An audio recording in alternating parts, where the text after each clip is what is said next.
Traducción al español. Para escuchar la junta en español, presione el icono del mundo en su pantalla. Muchas gracias. Bienvenidos a esta reunión de la mesa directiva del Distrito Escolar de San. Okay. Hi, everybody. Calling this meeting to order at 5:32 p.m. Convening to our regular meeting, we will start with our flag salute.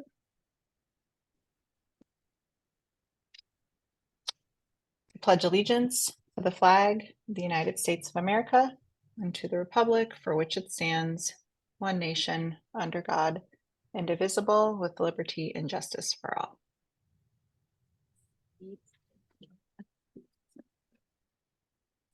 Just FYI, I can't hear anything that's happening in the boardroom, at least currently, but we'll see if that changes during roll call. Okay. Roll call, Trustee Brooks. Here. Trustee Proctor. Here. Trustee Trin. Trustee Trin. Here. Can you hear me? Yeah, the audio is pretty low, just FYI, but I can vaguely hear everybody. Okay, I'll try to. Moving on to approval of tonight's agenda.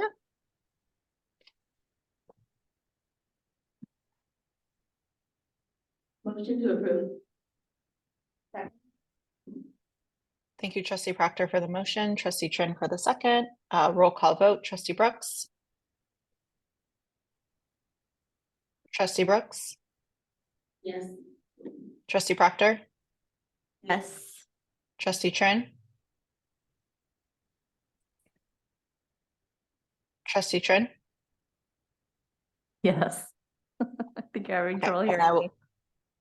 And I will vote yes as well. Yeah, it's an interesting experience being on this side, so I can hear what maybe our audience sometimes is having trouble hearing folks. So I think it's Trustee Proctor, I can hear you the best. So I don't know if it's like the location of your microphone or what, but I'll keep letting you all know if it's hard to hear. Okay, moving on to public statements related to non-agenda topics. One second here. The San Mateo-Foster City School Board cannot act upon any matter that has not been included and publicly posted on the agenda, except under limited circumstances as permitted by law. The board may refer matters raised in this forum to staff for investigation and or action where appropriate. Please limit your statements to 3 minutes. So we'll start with in-person public comment. Looks like maybe we have some speaker slips. So Superintendent Ochoa, do you want to call those up in the order that you have them, please? Absolutely. Thank you, President Watkins. Our first speaker is Leah. Some of the spelling is a bit tough to make out, so I'm not going to try, the last name, but Leah. I'm in person. Where do I speak? Thank you. Superintendent Ochoa, one moment. Is it possible to get a couple more chairs in here?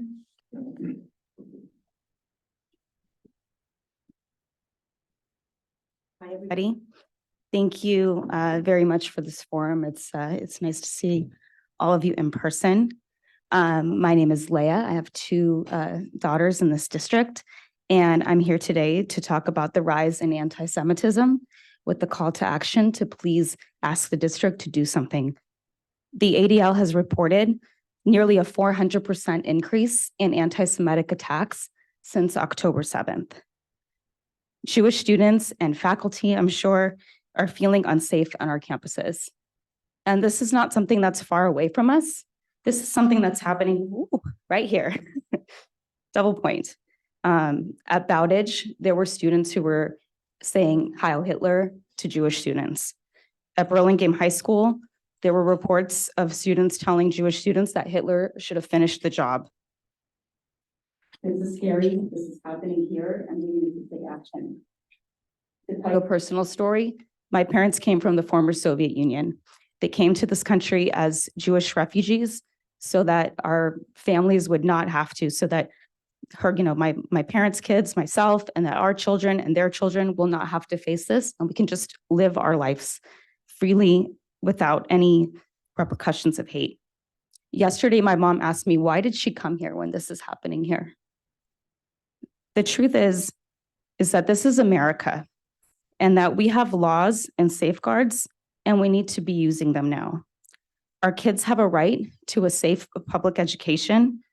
Our district has a policy of non-discrimination, and hate speech is not free speech. So what we would like is a statement from the district proactively stating that anti-Semitism and hate speech and violence against Jews will not be tolerated. We stood alongside every other ethnic group because we know they got their own statement, and we know it's important that none of these statements should ever be diluted. And we would like for that to happen here now.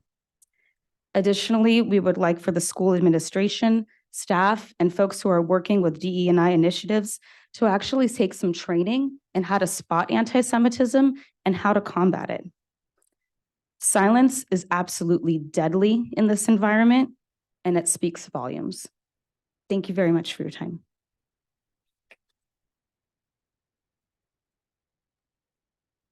Thank you. Next speaker, Superintendent Ochoa.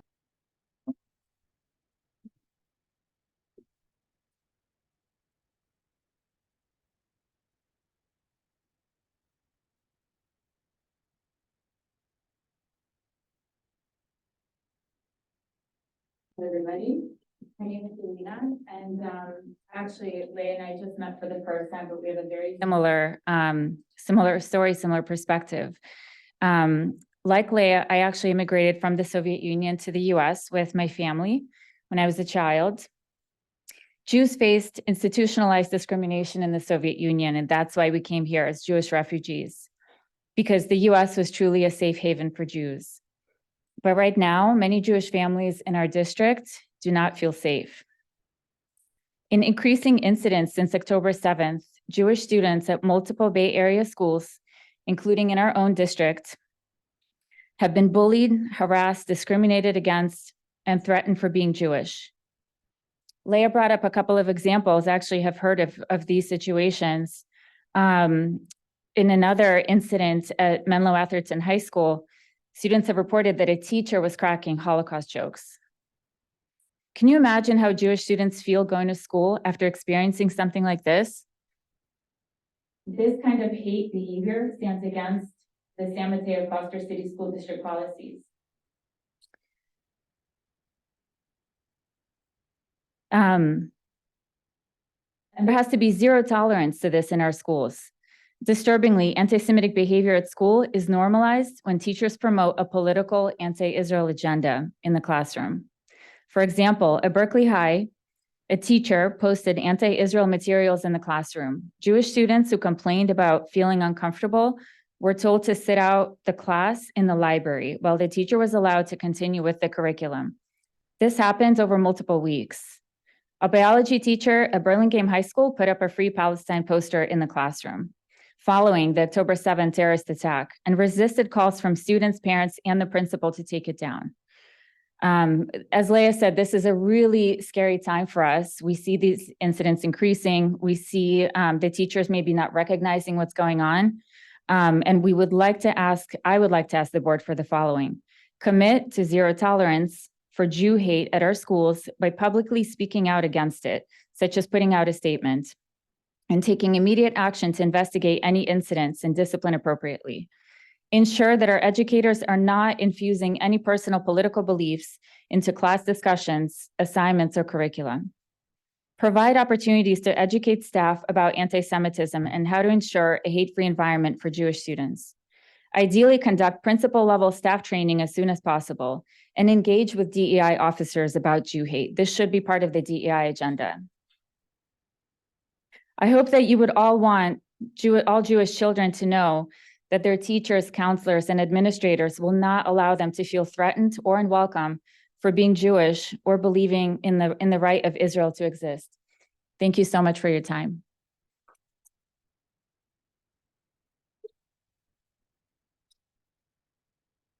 Our next speaker is Kira. Kira.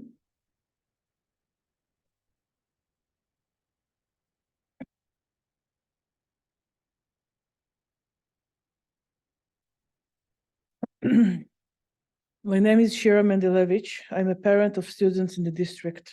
Thank you for the opportunity to speak with you. Recently, in Badwich Middle School, there have been at least 2 separate incidents of students doing the Heil Hitler salute to Jewish students. Heil Hitler salute was used by the Nazi Party and government in the 30s and 40s of the 20th century. The same government that has murdered my grandparents' entire family and my husband's grandparents' entire family, along with other 6 million Jews during World War II. A kid doing the Heil Hitler salute at school is exactly the same as if a kid would arrive at school with the KKK costume. It means I support those who want to obliterate you and all of your kind, and will do so violently. I was shocked and overwhelmed when I heard that. The fact that schools are allowing this kind of behavior against our children to take place is against everything I love and value in Foster City: tolerance, inclusion, and diversity. I would like to ask the school district to have zero tolerance for such behavior. I would like to ask the school district to provide opportunities to educate teachers, counselors, and administrators about anti-Semitism and how to ensure a hate-free environment for Jewish students. I would like to ask the school district to ensure school administrators and educators provide a safe space for students if they experience anti-Semitism, that they would know who to contact at school in such a case. Thank you for listening. Thank you.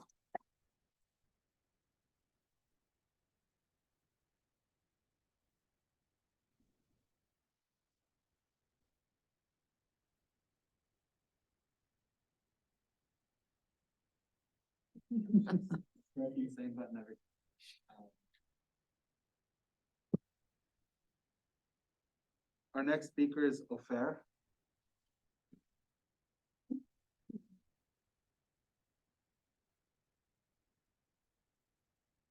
Good evening. My name is Ofer. I have 4 kids. I did prepare a speech, but with your permission, after hearing my colleagues, I want to speak from the heart and a bit more spontaneous. I picked up my oldest, she's 16, this afternoon. And you might have heard there is this TikTok thing about people quoting Osama bin Laden letter. Have you heard? Are you on TikTok? It's okay, I'm not lost. And I asked her, do you know who Osama bin Laden is? My daughter. She said no. I was shocked. I remember exactly where I was when 9/11 happened. It's a true story. I was younger. She knows of 9/11, but she couldn't connect the name. And I asked her, didn't they talk to you at school about those things? She said no. And then I reflected back, when the Ukraine-Russia war started about a year ago, I also asked her, did they talk to you at school? What's happening in the world? She said no. I'm concerned. I don't think this esteemed committee can block TikTok. It's a different conversation. But we can control what's happening in our district. My ask is very simple. The next time we meet, if something happened, it will be too late. So when we ask for zero tolerance and all those beautiful words, let's stop it when it's young. So if we see something, if someone is saying something wrong, there isn't a second strike, third strike, it will be too late. We ask me for the sake of our kids, and by the way, all kids, no matter what side, let's contain. And I'm speaking with my heart. Thank you.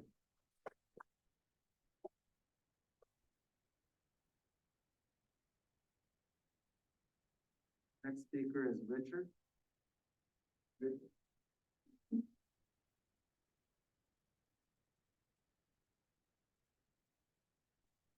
Everyone, thank you.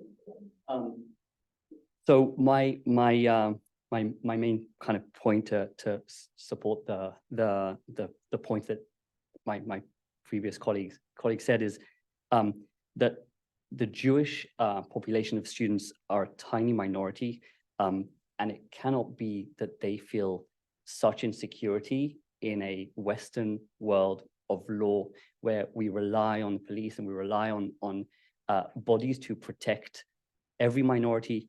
And if you have an education body that explicitly leaves that minority out because of political views, that is utterly unacceptable. The education system and this body has been very vocal about supporting the inclusion of minorities and individual expression. It is part of the curriculum. It is something that is supported and explicitly encouraged. And yet, when it comes to Jewish students, this education body has not explicitly supported them. They're a minority just like every other minority, and yet this body has not explicitly said that they're going to support them. And it is not a political position. It is not a government policy. It is not a historical question. It is identical to a student having a KKK sign and coming up to a student who is a different minority and saying to them that they support their death. That's not acceptable. And if this body chooses not to or accept any behavior that allows that, it means they're condoning it and they're supporting it. There is no other question. And so there can't be a second chance. There can't be an option. It has to be condemned and it has to be zero tolerance. Thank you.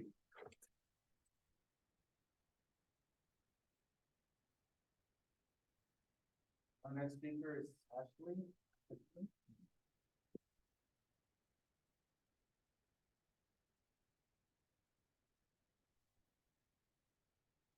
Hi, everyone. Thank you for listening to us today. I'm a parent in the district. I'm American. I'm Jewish. I'm Israeli. I'm also the granddaughter of a Holocaust survivor. She was in Auschwitz. She actually went into the gas chamber. They ran out of gas chamber, and the United States freed Auschwitz 2 days later. And that's why I'm here in front of you today. On October 7, I woke up to a new terrible world. My people, my personal friends, were massacred and kidnapped from their home and their beds. What happened on October 7 and the current war is affecting a student here and now, and that's what we want to address, and that's what's important to us. Anti-Semitism is on the rise around all of us. Just today, there was a pretty violent demonstration on the Bay Bridge. We see graffiti all over the cities around us. Death to all Jews, death to Israel. These are things that our kids are seeing every day and come home and ask why. You heard about the incident in Bowditch. You heard about the incidents in other schools. About 2 weeks ago, there was a demonstration in San Carlos, and a 16-year-old got pepper sprayed in her eyes, and they pulled the Israeli flag from her hand. This is scary. This is something that we have to deal with, and this is close to home. These anti-Semitic events go against our San Mateo-Foster City School District policies, the district that we all chose because we believe in this district and we want to be part of it. It goes against what we believe as Americans, to live free and be okay to be whoever we want to be. And so we need your help to help us fight against anti-Semitism and to make our kids safe. And here's what we're asking. Number one is we want to appoint a safe person in every school. So if there is an anti-Semitic event, they know who to go to and they know it's their safe person. Number two is we ask a safe place in every school. So if something like this happens, they know where to go and they can take a breath. We're talking about kids here. They need that certainty that someone is behind them, they have their back. Number three is we want to train the teachers. I know that 2 years ago, there was a training of anti-Semitism in the director level, I believe, in the district. We want it to be to everyone, so everyone can know what is anti-Semitism. How do we recognize it? Today, it kind of goes underneath the hate crimes or hate speech, but Jewish are 2% of the US population, and 60% of all hate crimes are anti-Semitism. And so we need to understand what those anti-Semitism look like. What do you do when it happens in your class? And how do you behave and how do you act and how do you make sure the kids feel safe after that and empowered versus afraid and scared and don't want to go to school? And lastly, we want to suggest that we create a committee that will work on all of the above.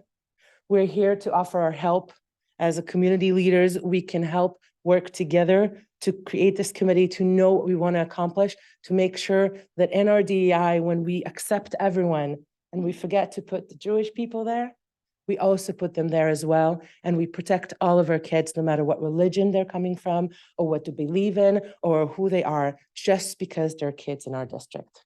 Thank you.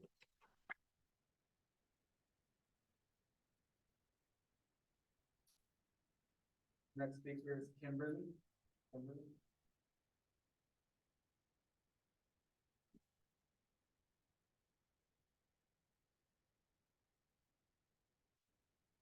Thank you for taking the time to listen to everybody here. I'm Kim, who's here, and Kim for my family. And I'm still a San Mateo resident, and it is just very emotional to see what's going on and to hear these stories, and it should touch all of us. In this day and age, it cannot be acceptable. I remember how I felt during COVID when there was so much anti-Asian hate, and it can't spread to our schools. I'm sorry, I really didn't plan to speak, actually. What I'm hearing, what I'm seeing on the page, what I'm seeing posters in schools and teachers, telling children to leave the classroom and go to the library. This is just so unacceptable. There are instances of anti-Semitism and hate-filled texts being sent to Jewish students here in Foster City. To hear Hail Hitler salutes to Jewish children, it's just, I'm sorry, just heartbreaking. I just can't believe how unacceptable this is in our community. San Mateo High School, I heard, was hosting a fundraiser and was planning to sell Palestinian flags that could leave these children of Israeli families, Jewish students, and could really leave them feeling isolated, unsupported, fearful. I'm so sorry, I'm crying. I really didn't plan to speak. I just literally wrote this in the last hour. I can't believe all these actions are happening, and we can't not do anything and not take action to and we have to just keep our schools safe.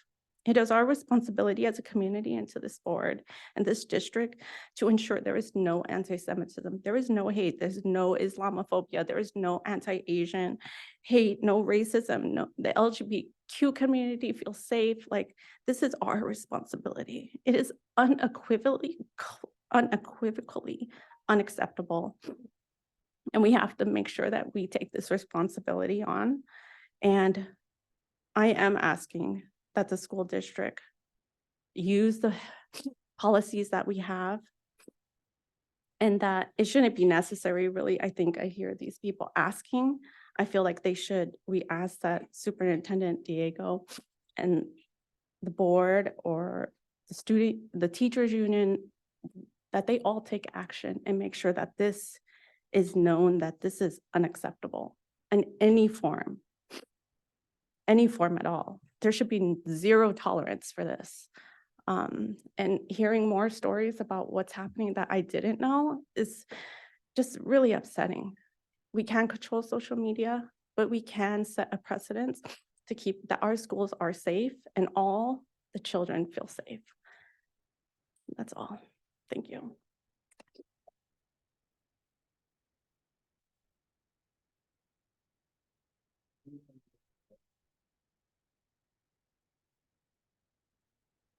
Okay,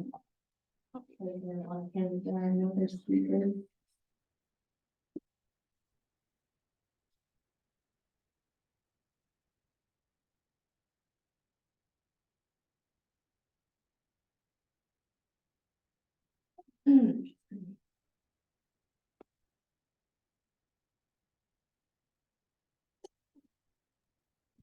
Is that it for the in-person speakers? Yes. Okay. Let's take speakers that are on Zoom. Joe, do you want me to do it, or are you good? I can get it. Thank you, President Watkins. Good evening. I'll be calling on speakers during public comment in random order. To our attendees, if you would like to speak, please use the raise hand feature on the Zoom meeting platform now. Attendees that have called in can dial *9 to raise their hands. Speakers will have 3 minutes to give their remarks, and once time is expired, we will move to the next speaker. At the moment, we have one raised hand. Amir Prezant, I'm sorry if I mispronounced your name. Please go ahead. Hello, logged in from my husband's computer. This is Hen Present. Good evening, and thank you for the opportunity to speak. Can you hear me? Yes.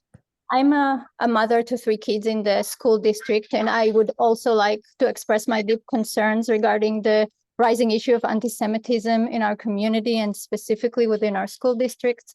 My son also attends Bowditch Middle School. When coming home from school today, he told me that during PE, while running laps, a classmate was telling a joke that included killing all Jews. And this is a couple of days after my son learned that his friend was insulted and humiliated in school for being Jewish. I send my kids to school every day scared that they would experience hate incidents only for being born Jewish, and mostly afraid of physical violence if this will be allowed to escalate further. There is a big problem that is not appropriately addressed in California. It is not new. It was always alarming, but now it is critical. We, and unfortunately our kids, witnessed in the past months or so, like never before, anti-Semitic remarks flooding the streets, as well as city councils and academic institutions. And as you just heard, it infiltrates our schools and affect our children on a daily basis. It is important to acknowledge that each hate incident have a traumatic impact on the victim, as well as on the community at large. And I believe that there is more that can be done to raise awareness, educate students and staff, and implement policies that explicitly condemn and address anti-Semitism. I urge the school district to take proactive measures to address and prevent such occurrences within the schools. I appreciate your attention to this matter and look forward to hearing about the positive steps the district will take to address anti-Semitism and the safety of our children within our community. Thank you.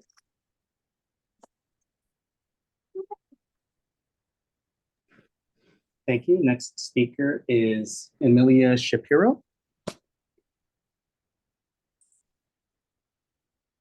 Let me reset my timer. Okay, please go ahead.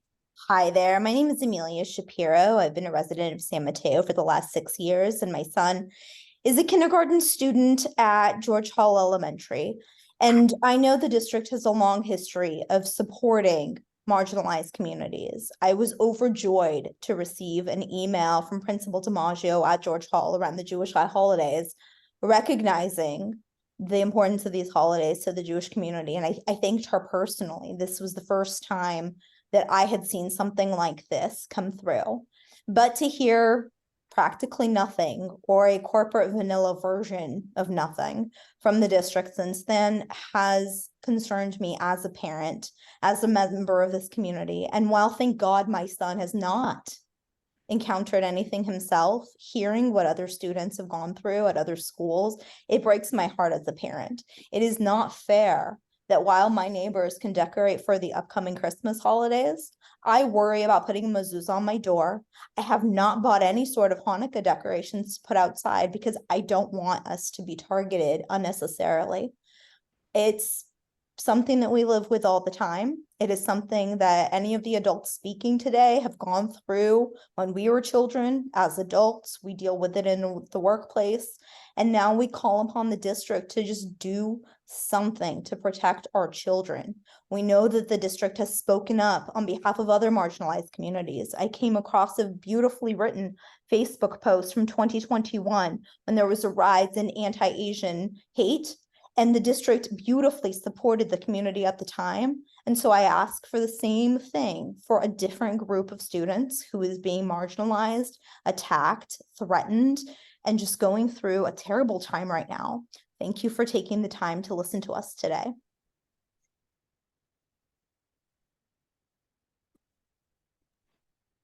Thank you. President Watkins, there are no other public comments at this time.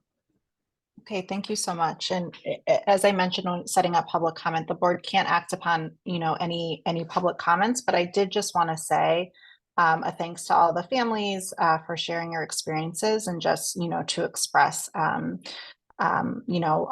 sorry, really sorry that any students are feeling unsafe or unsupported at any of our schools. And, I think a couple of folks said that this board is really committed to equity and ensuring safety for all of our students. And that is absolutely true. And Superintendent Ochoa will be following up with folks that spoke this evening. Superintendent Ochoa, anything else to add? I'll be in touch with these folks. If some of you may not have left your contact information, and you can do so. Dennis Hills is Assistant Superintendent of Student Services. He's seated there at the dais, and he can connect with you in the lobby here in just a couple of minutes and grab that information. Thank you. Moving on, public statements related to agenda items. Persons will be called on at the appropriate time. We'll be moving on to Foundation, Committee, and PTA Council reports, starting with any board member committee reports.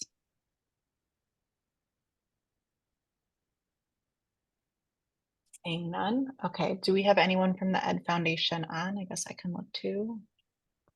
I'm not seeing anyone, but feel free to raise your hand. We have Sanja in person. Oh, okay, great. Hello. Can I start now? Hello, my name is Sonia Toppin, and I'm the proud representative of all the volunteers and the board members of the Education Foundation. The Ed Foundation works to support every child in the school district with a quality education. We are thankful to our community for all of the support, because we can't do this work without you. This year, we received generous support from the following local businesses: Cal Water, All Industrial Electric Supply, Julie Sobrante, who's a realtor, H. Kit Architects, Amici's Pizza, Atkinson, Andelson, Loya, Rudd, and Romo Law Firm, Michael Kai Realtor, Cato Paving, Jack's Pizza, PAF Reading Program, and Ross Dress for Less. The Foster Cities Council supported us with an $8,600 grant to support programs such as outdoor education. The Woodlawn Foundation supported us with $25,000 grant to ensure that we have art and music in our schools. We received an amazing grant from the Measure K Fund of $150,000, which supported our playground improvements and also equipment. We are thrilled to receive over 750 separate donations of school supplies from the Gilead Medical Affairs Department, which went to all of our Title I schools in support of ensuring that every child has the equipment they need to thrive at school. And we received an overwhelming donation of $500,000 from Gilead this year to support our college and career exploration readiness program, to extend it to the 4th and 5th grade this year, which I will applaud this school district for the amazing work that they did in bringing college and career readiness exploration to 6th, 7th, and 8th grade last year, and then expanding it to the 4th and 5th graders, because it is essential that these children understand that there are so many ways to be whole in this community, and we want them to know all of the choices that they have to make. We continue to make great strides. We have upcoming events, which is San Mateo Main Library will be sponsoring next week, the 20th through the 27th, a shoe drive. So if you have old shoes, please be sure to donate them there. And we are also doing a readathon again this year. So January 17th through the 2nd, please encourage your students to read, as we will continue to make that a priority this year. We are off to a great start. Please visit our website if you haven't already, and know that the Ed Fund is here for our students, because together we can make sure that their dreams come true. Thank you very much for your support.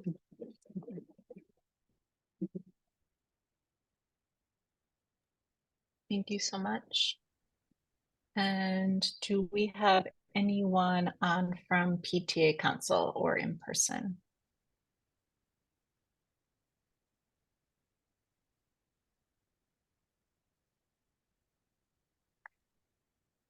Okay, We will move on to SMETA, CSCA, and SMFCAA updates. Who wants to kick us off?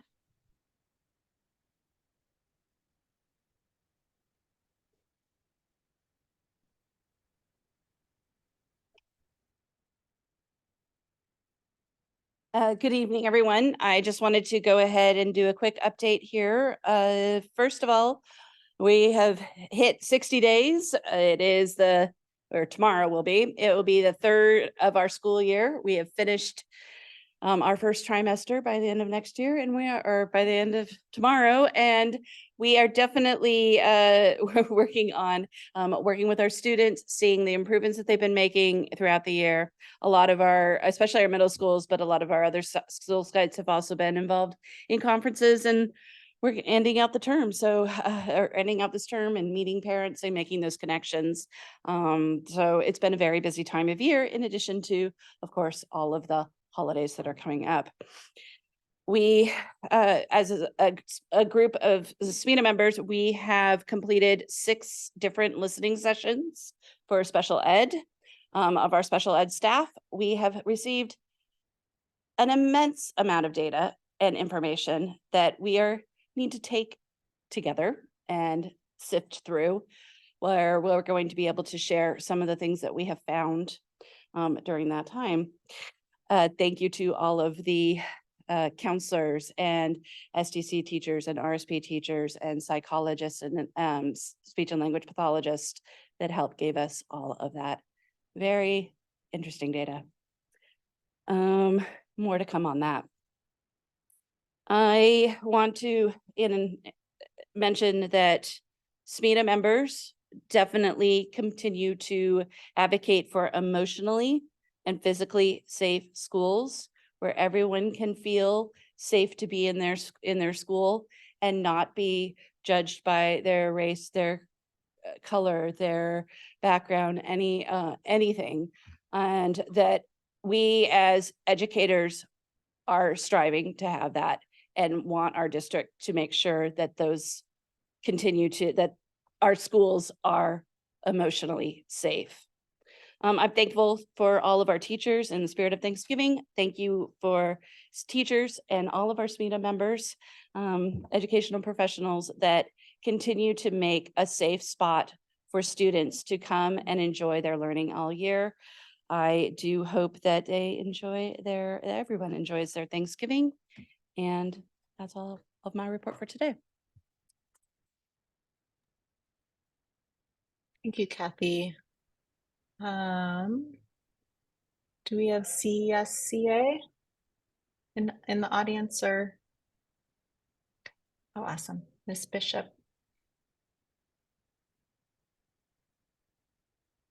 There we go. Can you hear me now?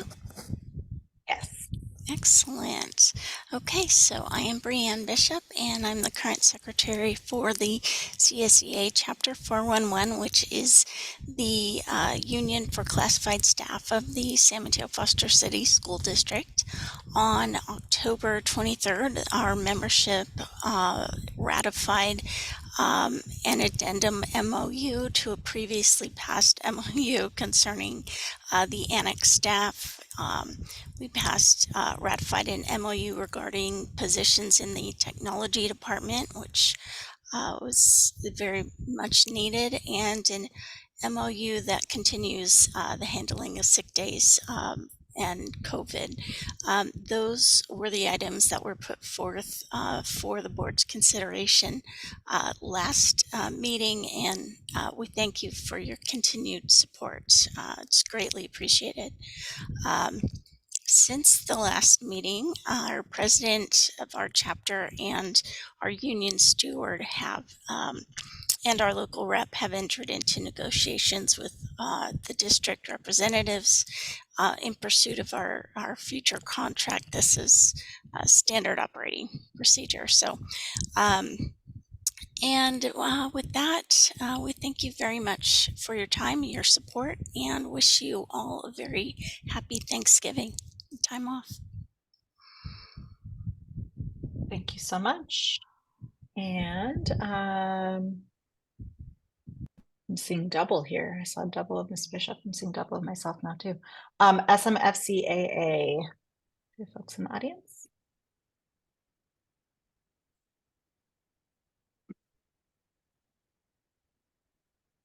Greetings, esteemed school board members and Superintendent Ochoa.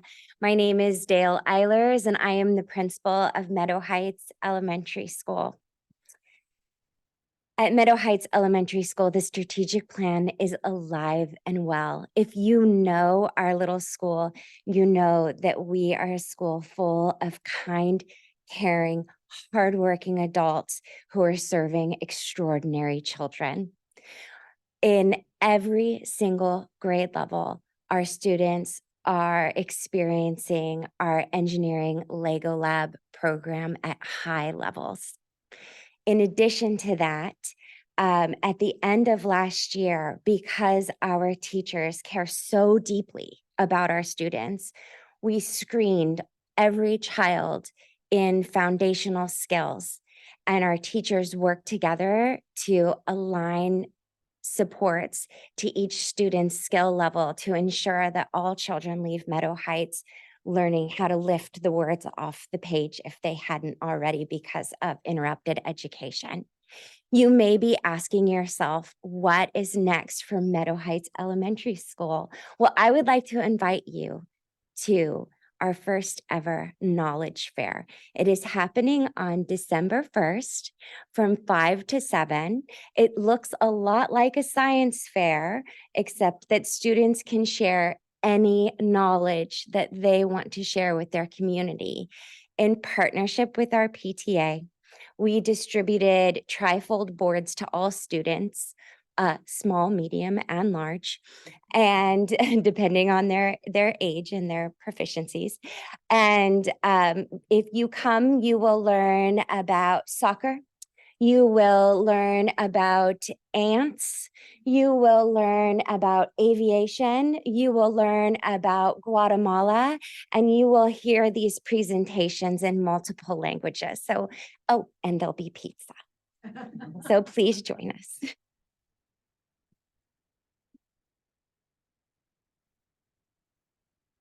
Things. Well, good evening, President Watkins, members of the board, Superintendent Ochoa, and all our distinguished guests. Thank you for inviting us here tonight to share some of the highlights from our schools, Abbott Middle School, so far this year.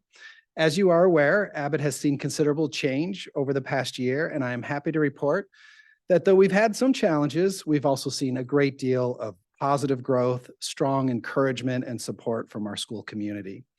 With the district's support and the efforts of our classified and certificated staff, our school has been focused on a real team approach to creating a safe and supportive environment where all students can feel a sense of belonging and have the opportunity to thrive both personally and academically.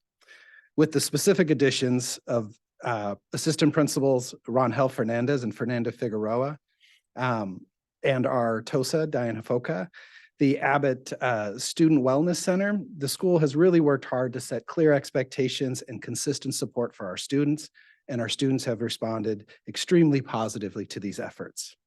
For just some of the highlights from this fall, I'd like to specifically recognize the efforts of our Abbott leadership teacher and the students, the Abbott leadership students, Ms. Marconi, who have organized the following well-attended events, some for the first time: a welcome back dance with about 400 students, Friday night lights, two different Friday nights, a fall festival, and several student spirit activities. A few other highlights I'd like to just recognize: our PTA and ELAC parent groups have demonstrated incredible support, a full house in the library, and it's just been tremendous to see the outpouring of support in both those parent groups. We recognized last week during advisory 168 students who had perfect attendance through the first quarter, and we just wrapped up 3 days of parent and family conferences, again with significant and positive turnout from our families. When we return from Thanksgiving, we have grade level assemblies scheduled with Ashanti Branch, a former East Bay public school teacher and founder of Ever Forward. And the assembly kind of workshop is called Taking Off the Mask. It's a workshop focused on engaging students in open and honest dialogue to connect with each other and create more meaningful relationships, healthier communication, and deeper engagement. In addition to these events, we're very excited to partner closely with Hillsdale High School. Tonight, our Abbott music students will be participating in Hillsdale's instrumental music concert. And next month, we'll be starting our collaborative efforts with the Empowerment Through Action program, which supports 8th grade students transitioning to Hillsdale High School next fall. In close, I would just like to share my optimism and excitement for our school and for our students and families. I would also like to take a moment and thank my fellow middle school principals for all their support and collegiality. We have, as you are well aware, exceptional school leaders, and I've been grateful for the support that I have received in transitioning this year. As Roland Barth, former public school teacher and principal and the founding director of Principal Center at Harvard University, once wrote, "The relationship among the adults in the schoolhouse has more impact on the quality and character of the school and on the accomplishments of youngsters than any other factor." If Professor Barth's statement is accurate, and I agree that it is, then I am even more optimistic in our school's continued growth, as I am confident with the district's support in the commitment and support from our entire staff and from our larger school community. And with that, on behalf of the administrators in the San Mateo-Foster City and the District Administrators Association, we wish to wish the entire school district a restful November break. Thank you. Thank you both so much for the updates and sharing more about the work that's happening at your school sites. Always such a joy to hear more about that. Moving on to board announcements.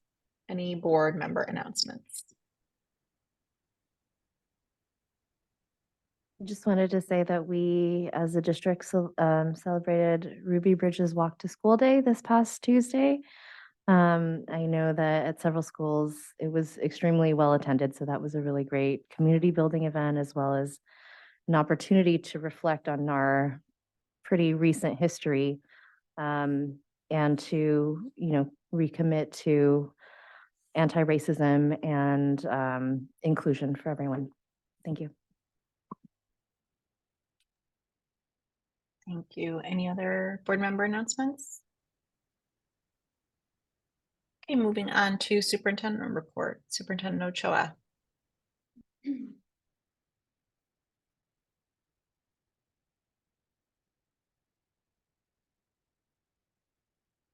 Give this a try here. Kudos to all of our schools that participated in the Ruby Bridges event. Just absolutely wonderful to see our young people and our families come together, our staff come together. A very important group of visits that we made this week also. I want to thank our board for joining me first at Highlands Elementary School. We went into classroom after classroom at Highlands and saw that joy, that spark that you see when many classrooms were doing music and art at that time. And our teachers were engaged and our students were just having a blast. Kids on the edge of their seats. And then we got a chance to go and visit Principal Belzer over at Abbott Middle School. And if you spent any time at Abbott Middle School, you would understand the kind of transformation that the staff and our school administrators have orchestrated at that school. It is remarkable. And it's a credit to the whole team. He and I talked to our board members during the visit about teamwork and just seeing it in everything that the staff does at that school. We also just saw wonderful teaching. We went into a couple of 6th grade classrooms, into a dual immersion classroom, and just saw flat out really strong teaching going on. And so that's always uplifting. And then our last visit was to Laurel Elementary School and got a chance to see the continuum of early elementary grades, kinder, all the way up through 5th grade. Got a chance to tour some of their new facilities that are really making a difference at that school. While there, we had an opportunity to visit with a teacher that was doing a really interesting math lesson, and just seeing how in our math instruction, seeing how kids go through the struggle of sense making, really work through the the decision making that we're teaching kids in this district in math. And it's a credit to all of our classroom teachers and our teachers on special assignment who facilitate and support that work. So those are my remarks for this evening, is just many thanks to those 3 schools that hosted us this week, and then closing out with wishing everybody here a really wonderful break next week. Thank you, Superintendent Ochoa. Okay, we're going to move on to the proposed consent agenda. All items on the consent agenda are considered by the board to be routine and will be enacted by the board in one motion in the form listed below. There will be no discussion on these items prior to the time the board votes on the motion unless members of the board, staff, or public request specific items be removed and discussed from the consent agenda. Superintendent and staff recommend approval of all consent items. Movement of any recommended consent item is appropriate at this time. So starting with the board, any board members have any consent items to remove? Any in-person audience members? And any Zoom audience members? President Watkins? Yes. Oh, sorry. Can I pull 4A7 briefly? Yes. Any Zoom members? I'm just looking now. I don't see any hands up. But Joe, do you want to make your announcement? Yes, thank you, President Watkins. Good evening. I'll be calling on speakers during public comment in random order to pull any consent items off the agenda. If you would like to speak, please use the raise hand feature on the Zoom meeting platform now. Attendees that have called in can dial *9 to raise their hands. Speakers will have 3 minutes to give their remarks, and once time has expired, we will move to the next speaker. I will pause a moment for any raised hands.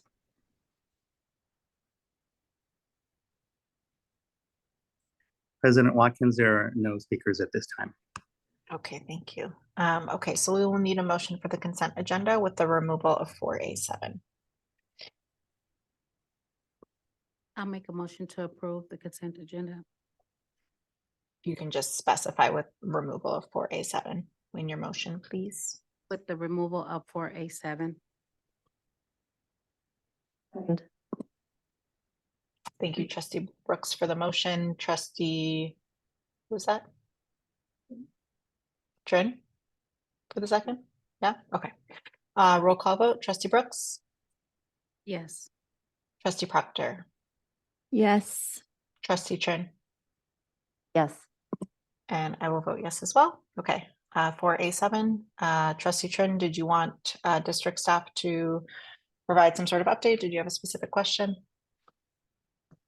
So this one is in a renewal of our contract buying for the child nutrition services, and so I was just curious on we have an update from commodity buying and trying to create more local streams of our supplies. Conversations about the upcoming year and opportunities. Really excited about that. Our director of food services is engaged in that process as well too. This enables us for commodities we are going to buy to leverage from a pricing perspective as best we can, but we are absolutely having active conversations about changing menus. It's an involved conversation too, so we're really super excited about it. So thanks for bringing that up. Great, thank you so much. Any other board questions or comments on this? All right, this is up for a vote as well, so we'll need. I'll move to approve 4A7.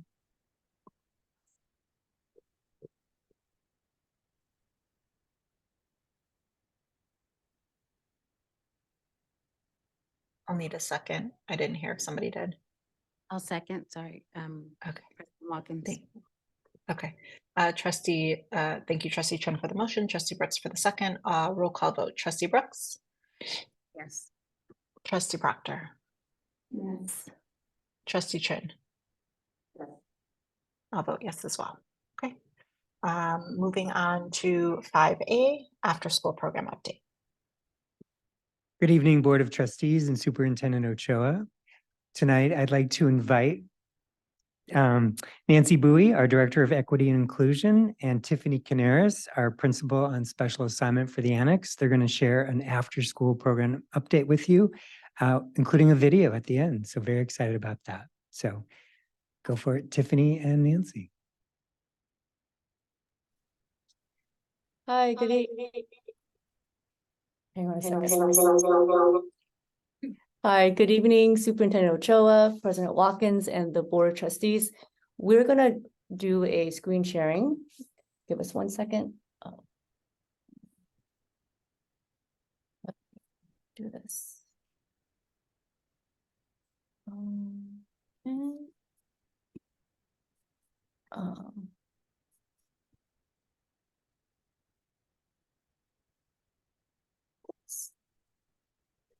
is it showing up? Okay.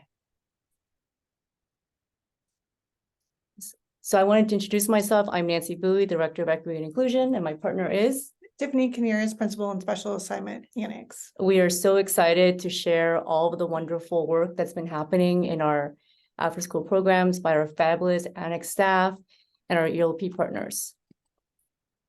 We wanted to share some overview of the proven benefits of aftercare. So we know that when children attend high-quality programs after school, they experience a sense of belonging. They're given academic support and expanded learning. There's improvement in social skills and coping strategies, which lead to promotion of cooperation and flexibility. And research-wise, students who attend after school are able to have higher grades in school, improve work habits, and they're more willing to attend extracurricular activities beyond their K-8 setting. We also know that aftercare provides safety and supervision after hours. We're really proud of our partnerships, which are continuing to grow. Just wanted to highlight the programs that we work with. We are partnered with Newton, Homework Central, YMCA, the Boys and Girls Club, Peninsula Bridge, Champions, and new this year is we are providing outdoor education for all fifth graders using ELOP funds. There's been a lot of questions about ELOPs. We wanted to provide information from our California Department of Ed. So Expanded Learning Opportunities Program is what ELP stands for. And it's funding for after school, summer school, for TK to 6th grade. And expanded learning means anything before school, after school, summer, or into-session learning programs. And the focus is on academic, social, emotional, and physical needs of students, and really through hands-on engaging learning experiences. In order to qualify for ELOP, students have to be considered unduplicated, which includes free and reduced meal program, foster youth, homeless, and English learners. Alrighty. In addition to ELP funding, we also you have some grants. Our ACES grant, which is continuing for $416,000 annually. Last spring, we received a new grant, the ESSER 3 grant, which is one-time money for $240,000. And today, with the Boys and Girls Club, we submitted another grant for $790,000, so decision pending. With our partnerships, we've been able to increase our enrollment since the pandemic. So we're getting and surpassing where we were pre-pandemic to offering after-school care to students. Just right around the corner, we're starting our second camp of the year, Turkey Camp, next week for 3 days. We're looking we have actually 380 students enrolled for camp next week, an increase from our fall camp, and we'll continue that for spring break and summer camp as well. Location will be at College Park, serving TK through 2nd grade students. And Champions, our partner, will be working with our 3rd, 4th, and 5th graders of siblings to TK in 2nd. There will be daily enrichment, project-based learning, Footsteps to Brilliance, ST Math, some ELA and math intervention, PE every day, Lego lab with a dedicated teacher. Students are selected based on academic and economic need, and the camp is at no cost to our families. We're not finished. We have a wonderful video to highlight. We wanted you to hear directly from kids, from Annex staff, from our ELP partners. So we interviewed several students and staff and wanted to thank them for giving us their time. Hang on 1 second. Can we see that? Okay.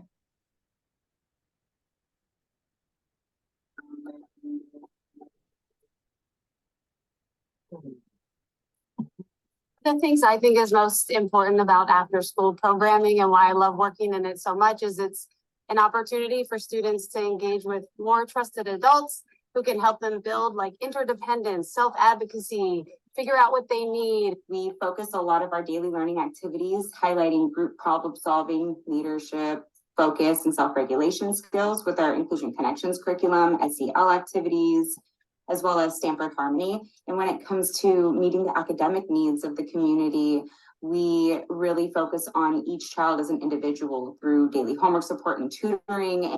I like working for the Annex because it provides a space for kids after school to come and build their confidence, have fun, be creative, work on new projects while developing and learning new skills.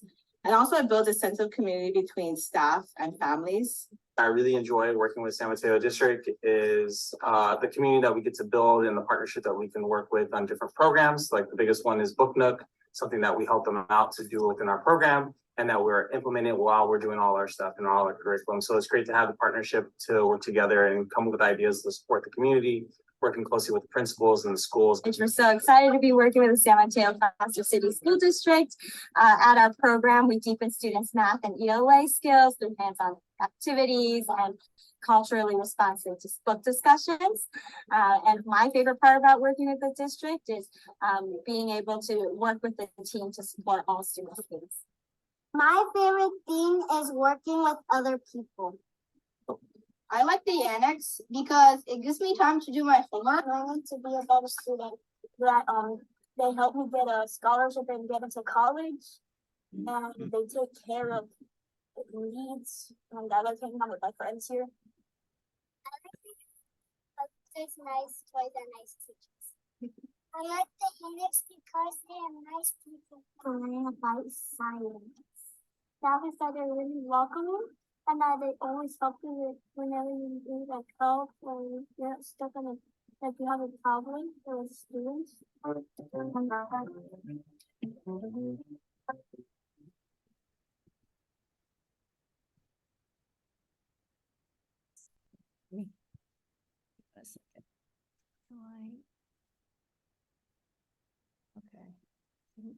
Did it end? One of the things I think is most Isn't that wonderful?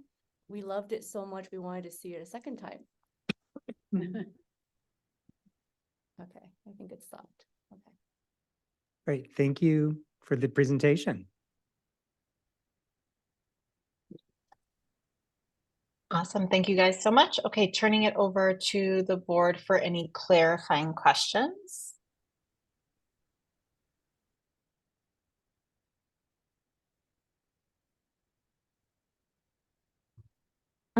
One question I had was in terms of number of students that we are serving for after school care compared to, I guess, number of students on a waiting list. Are we meeting the needs, or is there a large waiting list of students that are not being served? Sure. It varies by site on how many are on a wait list. I can speak to the Annex that we're continuously going through our wait list. And we have at the schools, and remember Annex is at a cost, we do not have very large wait lists in the program. For Peninsula Bridge, we don't have a wait list. For Boys and Girls Club, they are actively working to respond to the wait list. So anytime we go over the expected number, We meet with them every week. We review the enrollment numbers. So they're constantly meeting that need. So since we've opened, they've hired more staff, opened more classrooms. So we're really lucky to have partners who they want to make sure we don't have a wait list. So we're hoping by January to eliminate the wait list for Boys and Girls Club. And again, Peninsula Bridge, it's a program that operates out of Highlands and Laurel. If there are families who are interested in the Peninsula Bridge program, there are openings at the moment.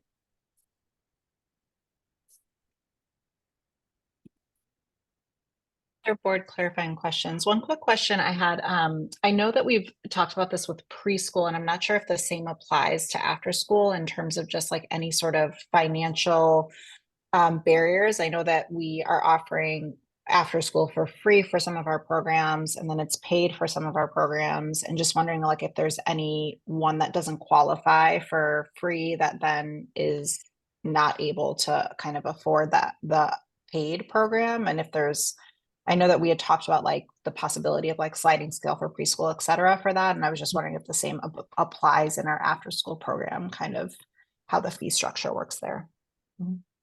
So for ELOP, all the sites that were on that slide deck, it's 100% free. For the annex, we offer scholarships and we offer financial support. Yes, based on economic and again, academic need, we do offer support. So I guess just to clarify, do we feel like there's anyone who is not able to access? Are we certain there are not kids that are unable to access after school due to like any sort of like financial barrier? There are. I only have so many. There are going to be people who cannot access, but we do our best to accommodate when we find out, and we can accommodate the situation. If the site is full, then we work with them. We refer them to 4Cs.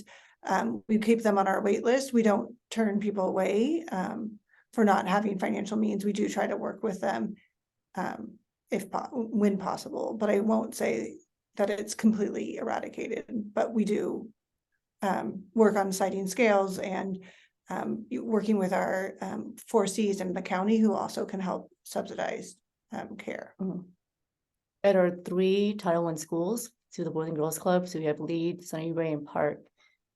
Cost is not a barrier. It's 100% free for all families. And at Laurel, we have partnered with Nancy's, the ELOP team in Peninsula Bridge, and offered care. Peninsula Bridge is only 2 days a week, but we've offered care at no cost for the other 3 days in the annex in order to help support that program as well. So we are working together to ensure that kids get care that need care. I have a question regarding,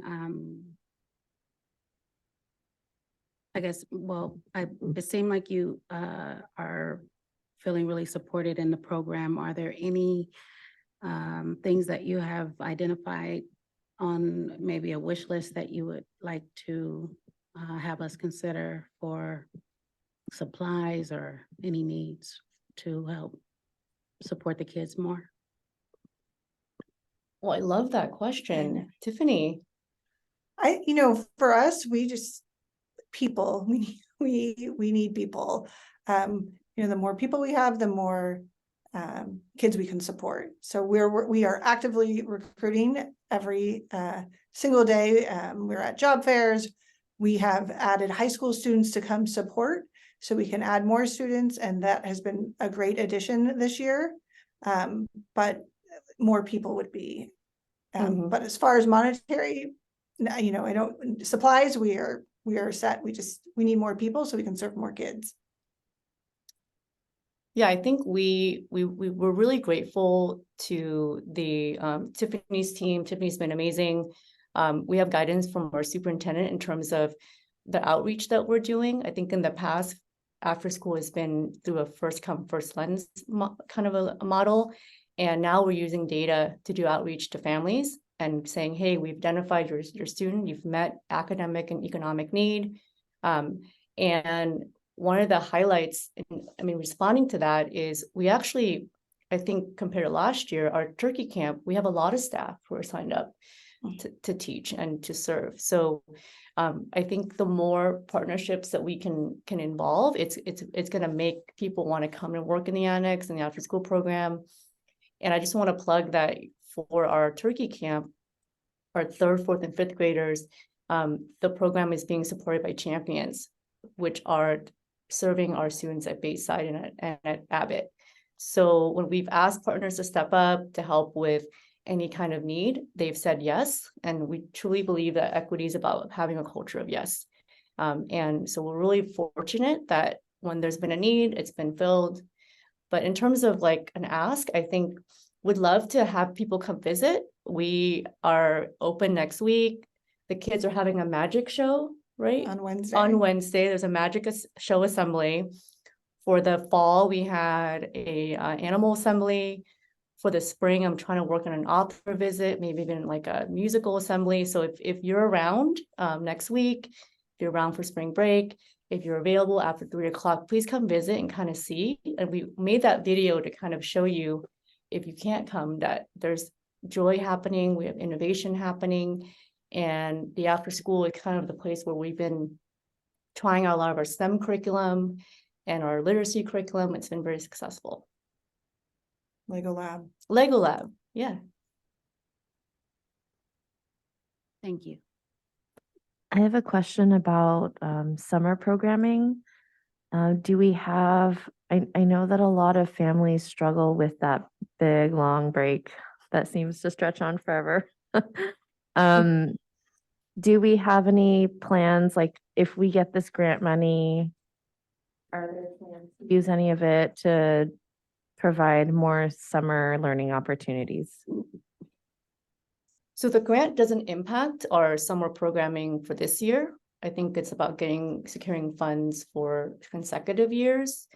One of the things we did with planning for aftercare and for these camps is we actually recruited staff in the fall for the entire year through the summer. So we actually have staff who are signed up to teach, who are signed up to be onboarded. So we've already had a list of people to work the spring camp and the summer camp. And camp will start the day after school ends. We'll go through June 28th, and then we take a week off in honor of July 4th, and then we come back, and then we have summer school. So in totality, starting from the first day of school until July, the summer, there's only 1 week where there's any kind of programming. So the fact that we have this kind of a year-round model is really exciting.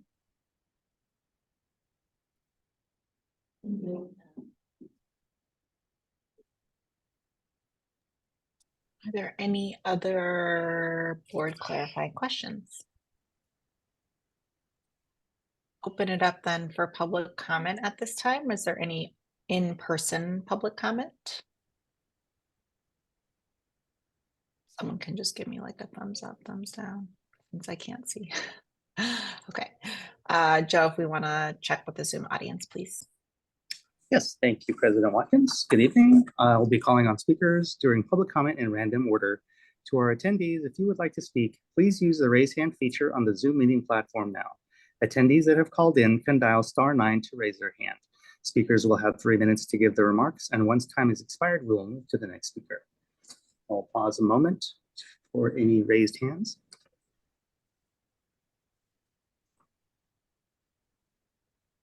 President Watkins, there are no public comments at this time. Okay, sounds good. So opening it up for any board comments, discussion at this time.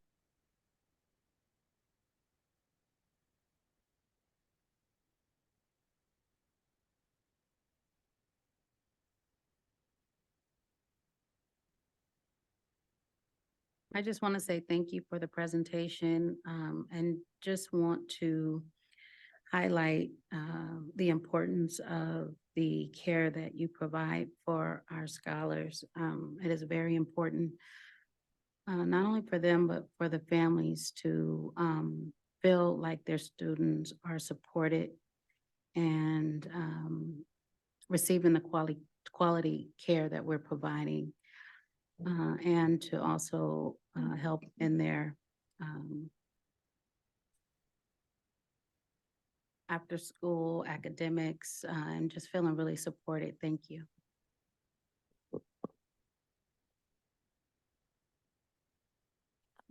Also wanted to thank you for the presentation. I really appreciate this information, and I appreciate the data that you shared about the enrollment over the years, especially by provider as well. And also appreciate the breakdown of the funding and the grants that we receive as well. So I like receiving all that information. One thing that I am curious about is just kind of getting some feedback about the programs themselves. And I appreciate the layout of the proven benefits of aftercare. And I'd love to hear more about kind of like how we kind of grade ourselves on how we're doing with the, we know the benefits of aftercare, but how do we rank kind of our aftercare? How are we seeing the outcomes of these programs are we seeing that our students are having improved academic outcomes or improved social skills and stuff from our programs that we have on our campuses? And I'm just curious because that would be great to know. But otherwise, I'm glad that we're able to provide after school care for students that need it, and that we're able to provide it at no cost for families that need that, and that there's not a huge waiting list. So all great news. So thank you. We have really good data, and we're happy to bring that back at a future meeting to kind of share with you the wonderful progress that our students who attend our camps and who go after care are making. Thank you. You weren't on the screen, so you just like came from ceiling or something. Yeah, that's how I feel about Tiffany. She's an angel. Thank you. There you are. Oh, there, yeah, we see each other. Oh, there we are. Hi, Tiffany. Thank you all so much for the presentation. Thank you. And again, we have a magic show next Wednesday. If you really like magic, come on by on Wednesday. We'd love to introduce you, and the kids would love it. Thank you so much. Have a wonderful evening. Oh, I wasn't done with my thank you. There was more to it than just thank you. No, thank you all so much for the update. I mean, I'm, just like echoing what some of my fellow trustees shared, but I'm really excited about just the partnerships that we've created over the past couple of years, and our ability to provide more after school care, free of cost to more students. And I know it's taken a lot of work in terms of just building those partnerships. And then also I'm just really impressed with all of the grants. Like, I think I don't know, maybe I'm just like not remembering, but I feel like we were not going out for grants like of this size in the past to be able to kind of, engage in this. And so the fact that, we just submitted a $700,000+ grant proposal in collaboration with some of our partners, I think is just like really incredible. So thank you all. I know that it's not easy. It takes a ton of work and a lot of time, but it's worth it. And so just like a lot of gratitude to you all for, just thinking innovatively about how we can continue to up the kinds of supports that we provide to all of our students. So, I think it's really exciting. I think that we saw something like this last year, maybe this fall or something, but I do think it would be great, if we're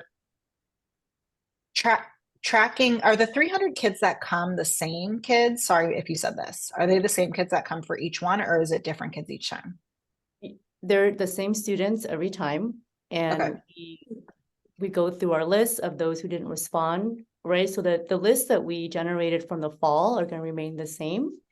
And the strategy, and I have to credit our superintendent, was we want to give students as much consistent academic support as possible. It's not a one hit wonder, right? So getting 25 days of intercession camp matters more than getting just a drop in.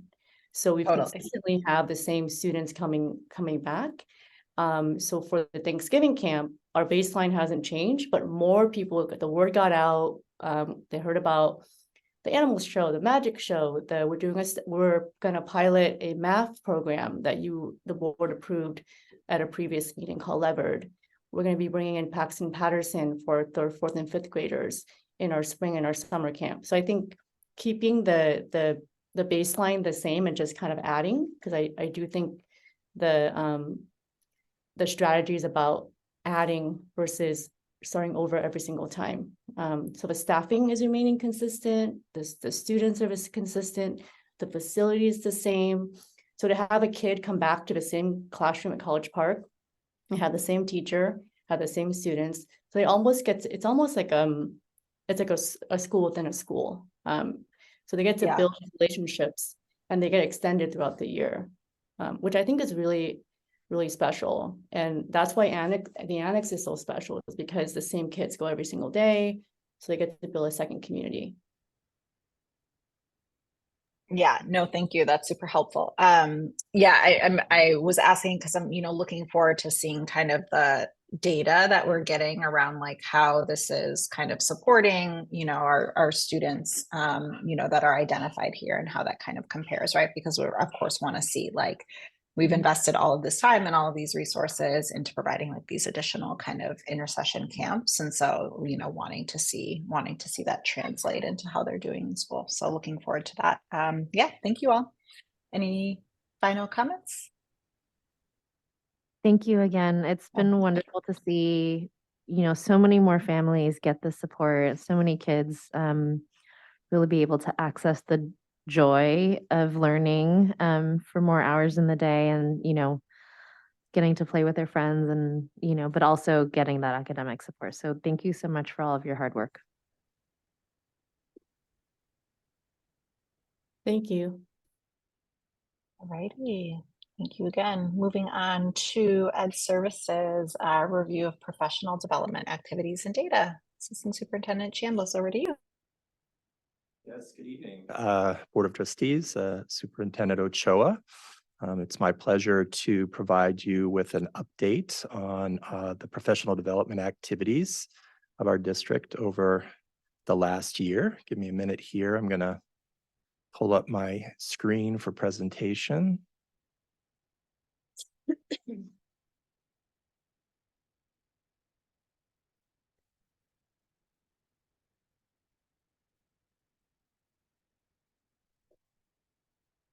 Just to give you a bit of an overview of what we're going to discuss this evening, we'll talk about the work as it's aligned to the strategic plan and our broad goals for professional development. We'll drill down particularly into the professional development we've been doing in the summer, both 2 years ago in 2022 and this past summer, 2023. And we'll also talk about some of the other levers or strategies we're pursuing for providing professional development for our teachers and staff. Just to emphasize that our strategic plan, of course, called out building block number 2, that any improvement in our district must be tied to providing significant and sustained professional development to our staff. And we are dutifully and very seriously implementing that block. You can see here just a general statement about our goal is to reach every staff member with the necessary or what we might describe as foundational tools and resources and knowledge as laid out in our strategic plan to better serve our students. And we're going to spend some time, as I said, talking about several what I call levers of professional development. You can see there's a wide range of efforts that we have to reach deep into the classroom and into the various support spaces that we have in our district. So let's start with summer PD. I mentioned that the emphasis on summer PD that began 2 years ago was to ensure that every teacher in our district had the opportunity to learn and plan around the key foundational practices that are outlined in the strategic plan. And we have done that now for 2 summers, 2022 and 2023. And one of the hallmarks of that work, I think, is the way we've engaged in our stakeholders. We've really and particularly led by our director, Annabelle Kazemi-Chanot. We've really leaned into the continuous improvement model. And you can see there a list of folks who provided us feedback and a lot of guidance and advice as we were reflecting on the summer 2022 professional development and what improvements we wanted to make for summer PD in 2023. And you can see listed on the right side of the slide here, some of the priorities that were identified going into the 2023 summer PD. So this is an attempt to just give you a range of what were the various activities. On the left, you'll see the professional development that was provided for elementary teachers. And on the right, you'll see what was provided to our middle school teachers. Important thing that you hopefully can capture as you look at these two menus of professional development is the opportunity to go deep around the priorities that we were identified in the strategic plan, but also to provide a lot of options of differentiated moments where teachers could choose into certain learning activities. As you may have noticed in the prior slide, that was a big priority, that teachers have some more choice within the frame of priorities provided by the plan. To look at some of the data, what we're going to spend time is looking at 2022. You'll note that in that first summer, we had 415 staff who attended the summer PD.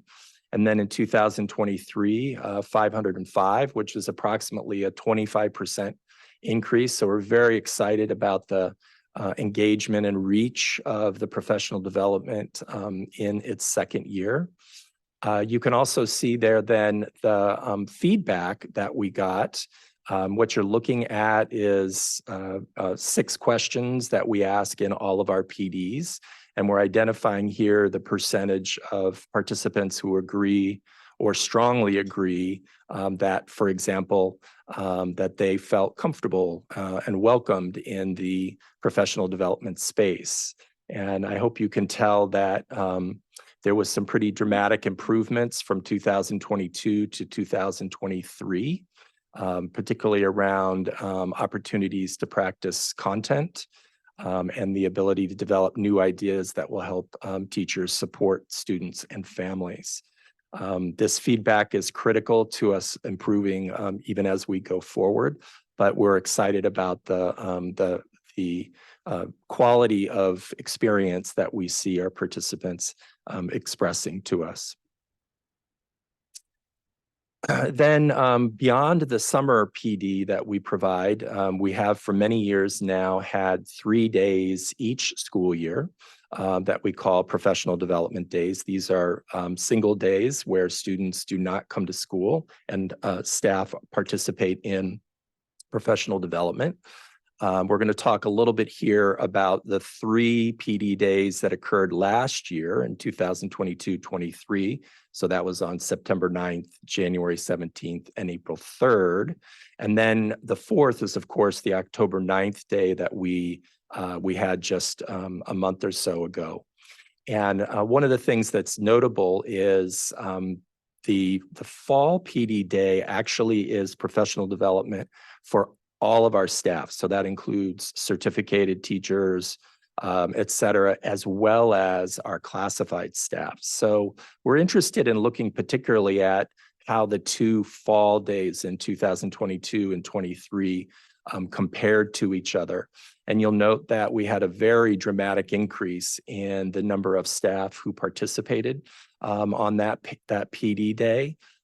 We did a lot of work, as you can see on the right-hand window there, providing opportunities, particularly differentiated opportunities, particularly for our classified staff. And for our certificated staff, you'll note we're continuing to pull the threads of content that we worked on during the summertime. So we felt that this was a strong improvement this past fall compared to the prior fall. And here's some data that will help to show that. So what you're looking at is the same questions that we're asking for feedback on. This is the percent of staff. Again, this is a mixed certificated and classified group. The percent who agree or strongly agree. The morning sessions had a certain coherence around similar, primarily academic topics. And so you're looking at the feedback that we got for our morning sessions. Again, I want to call out, for example, the opportunities to practice content, which is an important engagement point of feedback, improved from last fall, where it was 73% who agreed or strongly agreed, to 93% this past fall. And you can look at the other points of improvement that occurred between the two fall PDs. And then here is the same questions applied to the afternoon sessions, which were focused specifically on restorative practices for our middle school staff and for inclusion practices for our elementary staff. And again, you can see some of the very dramatic improvements we made between last fall's PD and this fall's PD.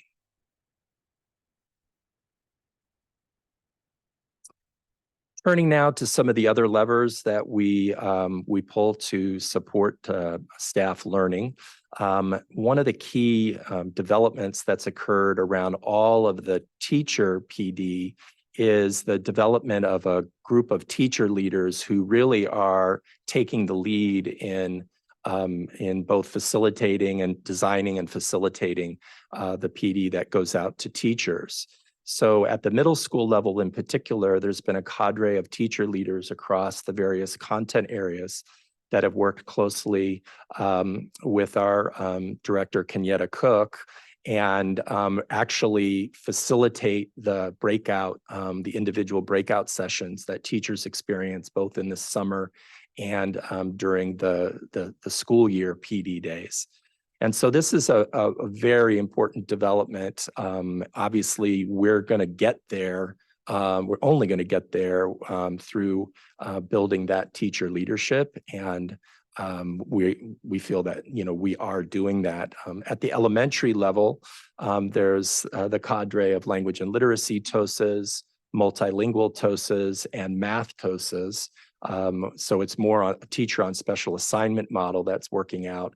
And again, just their leadership has really been essential to driving the improvements we've been making in our professional development. And then, of course, any improvement that happens must be supported by and led by our instructional leaders, our site leaders. And so there is a series of activities that we're doing there. At the elementary school, we have what we call a principal professional learning community. They meet fairly regularly to do walkthroughs and, lean into how our inclusion practices being implemented at schools, our PATH foundational literacy program. The middle school, it's similar. It's a principal instructional leadership team.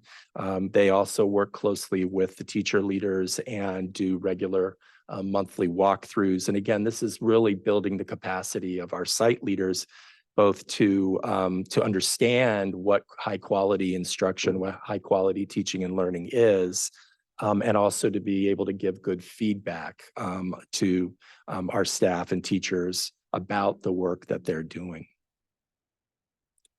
And finally, we have always had a teacher induction program, at least over the last 10 to 15 years in our district.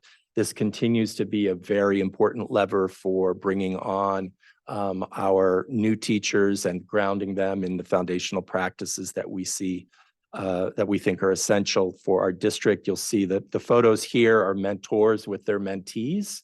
And that relationship, you can imagine, is essential as teachers are getting started in their careers.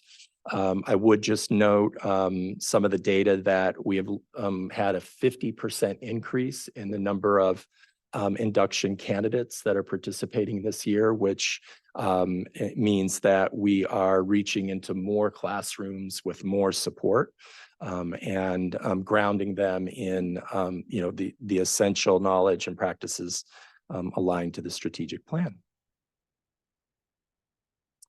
Just a few photos and quotations from staff as they've given us feedback about the PD work that they've been engaged in. So I'll give you just a few seconds to read through those.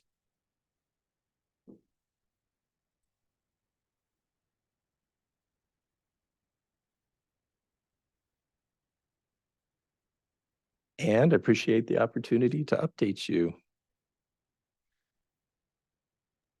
Thank you so much for the presentation. Opening it up to the board for clarifying questions at this time.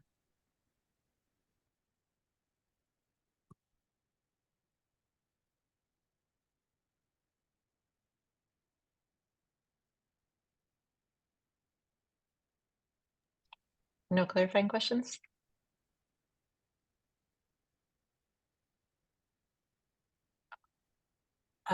Is there any audience public comment in person? We'll start with that. Seeing none. Joe, if we can check on Zoom, please. Yes, thanks again, President Watkins. Good evening. I'll be calling on speakers during public comment in random order. To our attendees, if you would like to speak, please use the raise hand feature on the Zoom meeting platform now. Attendees that have called in can dial *9 to raise their hands, and speakers will have 3 minutes to give their remarks. Once time is expired, we will move to the next speaker. And we'll pause a moment for any raised hands.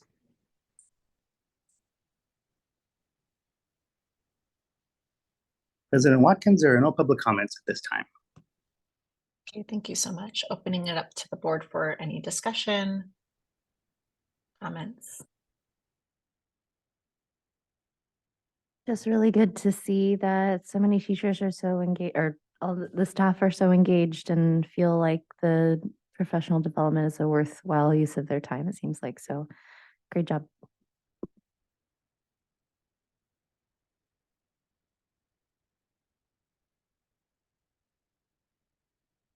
I agree. Thank you for the information that you've shared today. I really like seeing the feedback, and I think that that's great that you're using that in real time to make to tweak the program for the next session, especially seeing where there's kind of like maybe dips in the feedback and being able to tweak it and improve on that is great. So thank you for sharing that and appreciate it. Thank you for sharing this presentation, and I just would like to say that it is really great to see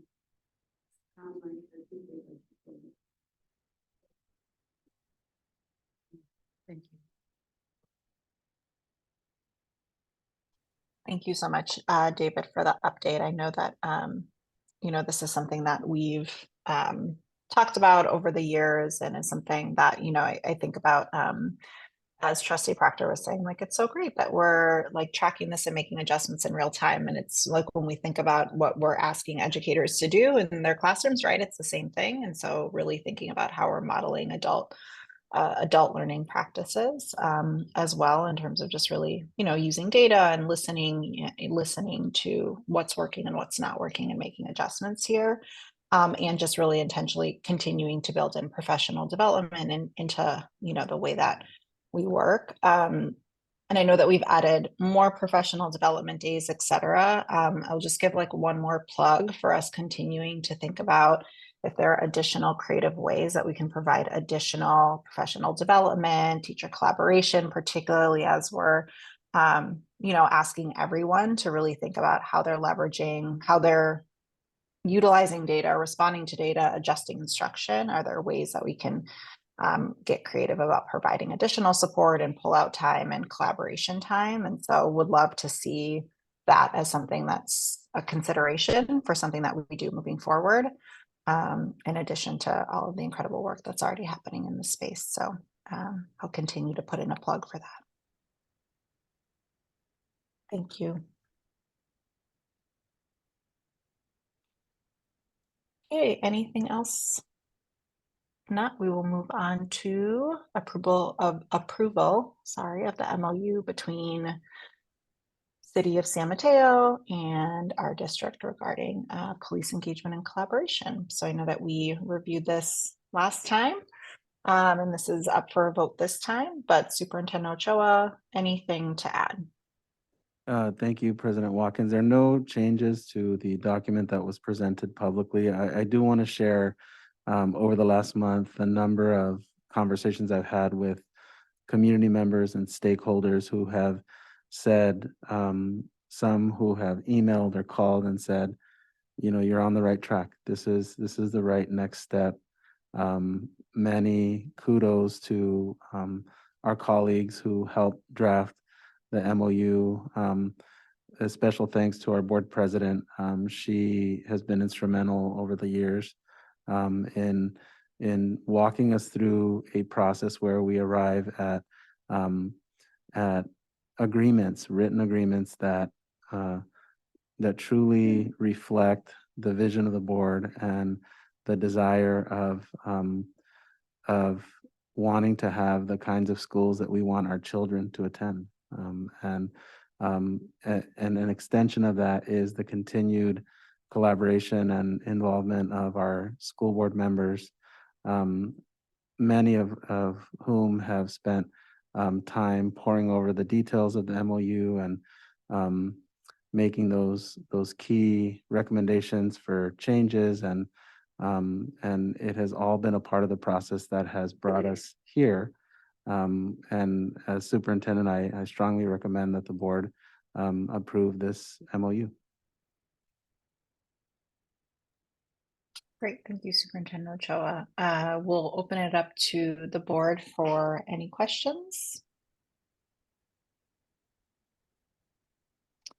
And want to make space for any public comments. So we'll start with in-person public comment. And Joe, Zoom public comment, please. Yes, thanks again, President Watkins. Good evening. I'll be calling on speakers during public comment in random order. To our attendees, if you would like to speak, please use the raise hand feature on the Zoom meeting platform now. Attendees that have called in can dial *9 to raise their hands, and speakers will have 3 minutes to give their remarks. Once time is expired, we will move to the next speaker. Again, I'll pause a moment for any raised hands.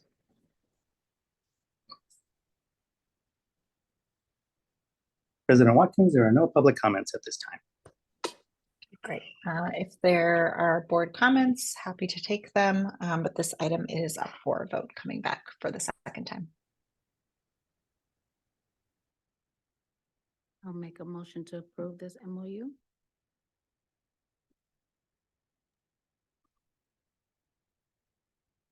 Second.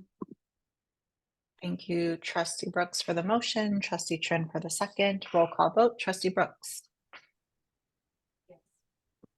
Trustee Proctor? Yes. Trustee Trin? Yes. I'll vote yes as well. Thank you, everybody. Moving on to Communications Department update.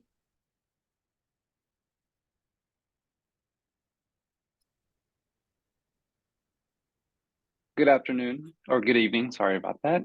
Let me just start sharing my screen. And I'm just sure everyone can hear me. I see it, perfect, thank you so much. So good evening, Board of Trustees, Superintendent Ochoa, and members of the public. I am Diego Perez, serving as the Coordinator of Communications for the San Mateo-Foster City School District. In today's Communications Department update, we'll delve into data that's crucial to our strategies to engage with our diverse stakeholders. We'll also explore the intentional communications guided by our strategic plan before sharing some upcoming projects within the Communications Department. In 2021, our Communications Department embarked on a journey to connect with our families and our community members, culminating in the initiation of the layered communication strategy in 2022. Through this strategy, we've continued to analyze the data to refine strategies, and something to note this year is our YouTube Live town halls were replaced with super salad lunch visits. And that was due to an additional approach to provide staff voice, where we have an informal setting with our staff where Superintendent Ochoa, Tatiana, his executive assistant, and myself join our staff members at a school site over lunch. And these lunch visits don't have any fancy presentations or Canva visuals. We just show up, provide a space for staff to join in the conversations that our community members also have, because they complement our board community workshops, the Café con Diego's, the podcast, the social media, and the weekly and monthly communications with our community and families via Parent Square and our MailChimp account. With that, we now have access to internal and external data analysis. Looking at our internal communications data, since the implementation of Parent Square, we have been empowered to utilize data like we haven't had before. So on our Parent Square, average views per month are just under 10,000. Which is something that we weren't able to see before. So it's noticing that families are engaging with us more, reading the newsletters, clicking on certain links, provide us the ability to refine what messages should go on certain occasions. So with that, since last year, we have seen an increase of 24% of app downloads. So now families have a much easier method of accessing the district, school site, both the principal and teacher messages in one app, with of course the provided translation. And through this, we have seen an uptick of overall usage of direct messages, appreciation, and comments since the beginning of this school year. So, on the external side, we have seen our efforts increase since March 2023, the last communications department update. We have seen 175,000 users on our website, a 17% increase from the same period last year. Through organic searches, direct searches, referrals, and social media, this has allowed us to see that uptick in our website as a whole. But something to note is that our referral and social medias have increased by 1%, which was pretty substantial because we're talking in the thousands of users utilizing both the social media like LinkedIn, Instagram, and then utilizing referral acquisitions like EdJoin or Niche and Great Schools, for example.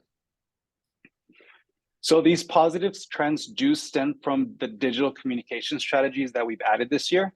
We have increased our video communication capabilities now, which has allowed us to engage even more with folks on the digital realm. But at the same time, we have purchased the utilization of a social media management platform called Hootsuite, which now released an AI data analysis tool that gives us real-time tracking of followers on our Instagram, Facebook, and LinkedIn pages.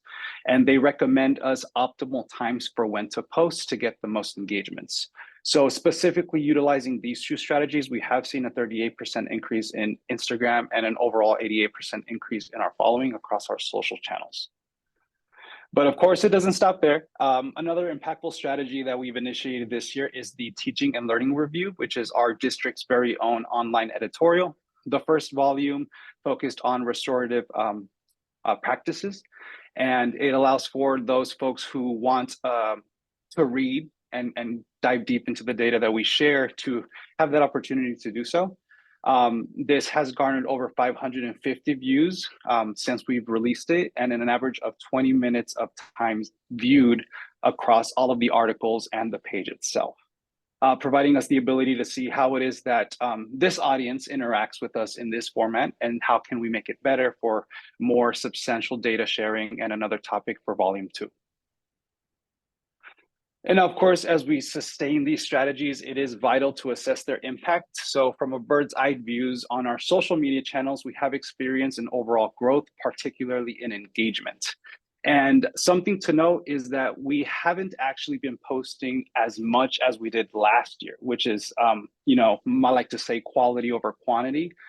We do see a lot of different organizations just bombarding feeds with posts on the daily, but we want to be really intentional about the messages we put out there. So we have seen an increase on impressions, reach, and again, overall engagement.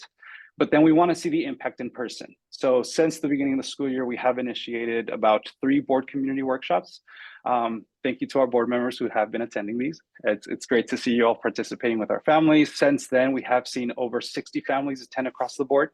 And with our super salad lunch visits, we have been already at 3 school sites. We've been to Lead, George Hall, and Beresford. Lead, George Hall, and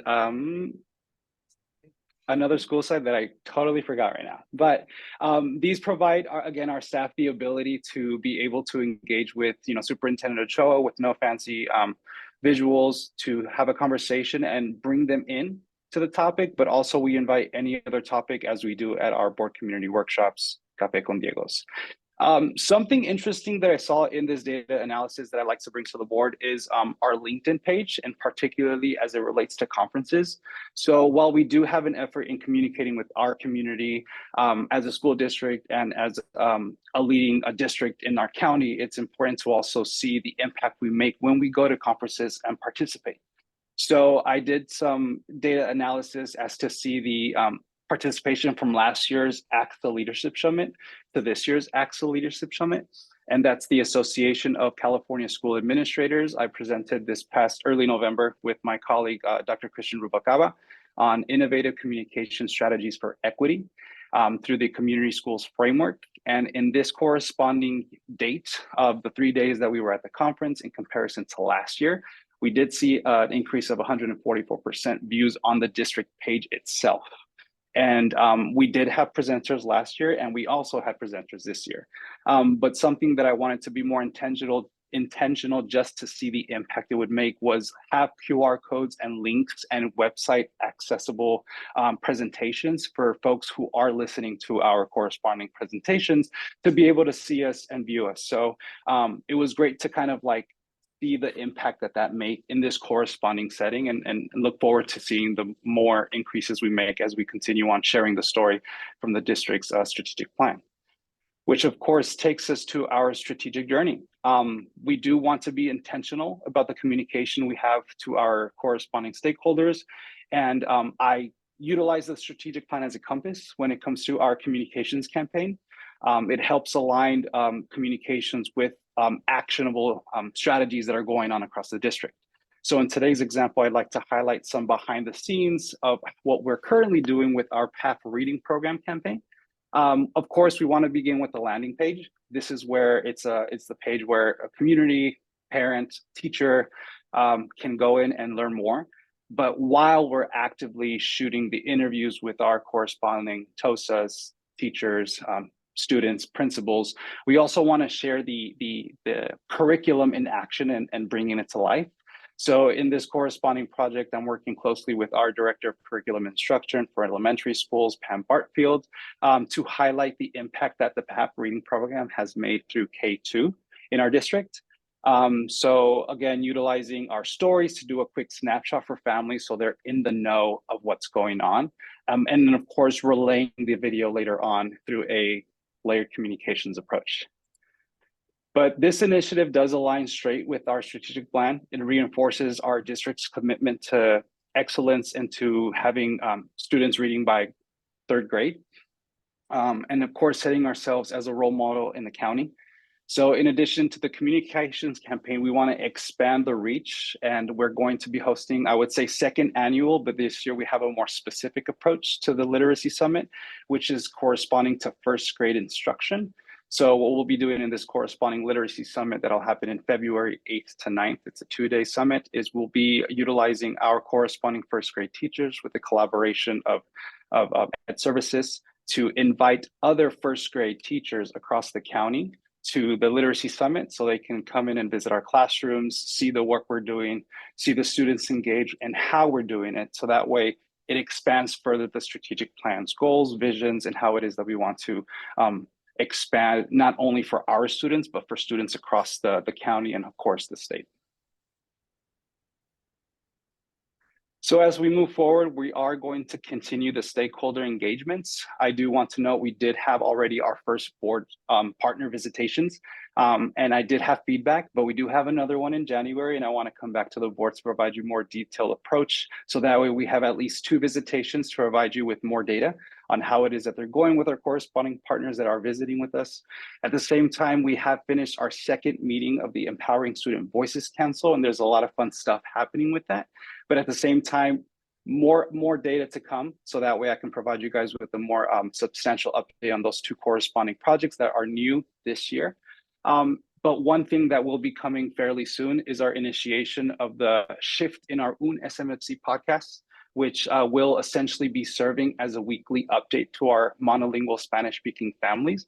And the goal for this is to provide our monolingual speaking Spanish families that are emergent readers in their native language to also be able to access our corresponding information in a format that's accessible to them. But at the same time, it doesn't stop there. I have already messaged Parent Square to see if they can provide an accessibility feature that reads the newsletters to our families right then and there, so it's embedded. I did finish a meeting with, it was like they do monthly webinars with Parent Square. Yesterday we had one and they were talking about this section. So we're getting closer. But in the meantime, we want to be able to provide our families with ample information as soon as possible through our channels that we're utilizing already. And then moving forward, Parent Square feedback survey is forthcoming. It's something that we'd wanted to share with you all at the last board, and we did. But this year, since now it's district-wide, including middle school teachers and students, we'll have more data to share as to how students are interacting, utilizing groups, and engaging with their own corresponding peers on campus. Thank you so much. Thank you so much for the update and presentation here. Opening it up to the board for any clarifying questions. And you said it at the very end, so I didn't quite hear you. Did you say that you already know how much students are using Parent Square, or you're gonna? Oh, sorry.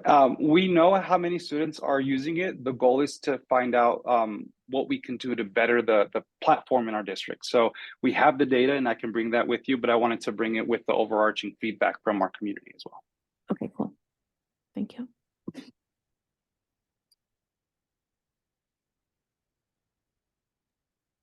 Any other board clarifying questions?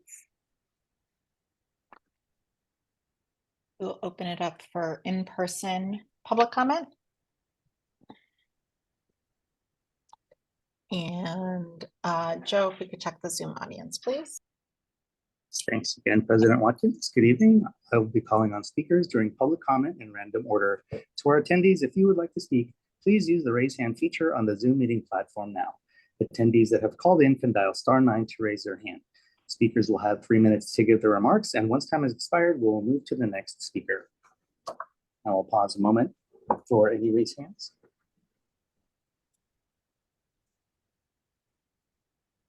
President Watkins, there are no public comments at this time. Okay, thank you so much. Opening it up for board discussion comments.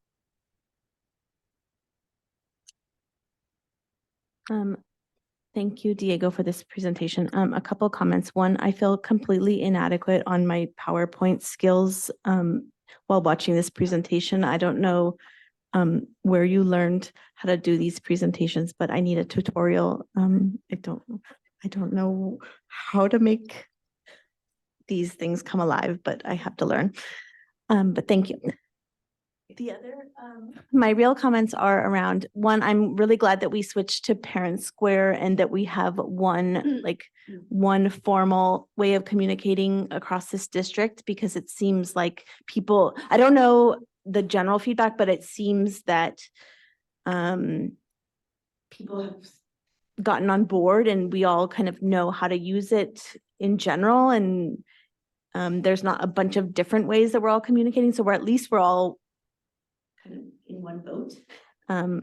It was kind of confusing when some people used, I don't know, different ways to communicate. So at least we're all doing the same thing. And I do, now that I have a high schooler, it's nice that the high school district also uses Parent Square. So I think there's a nice transition for once you do move on, that you already are going to know how to use Parent Square. So that's nice. And then having if you have students in different schools, there's no, it's all nice that it's all one thing. One thing I did notice is that because we don't use School Loop, I have no idea what my kids' grades are in middle school. Like I'm not getting that daily thing. So it's actually in our household, it's a lot less stressful.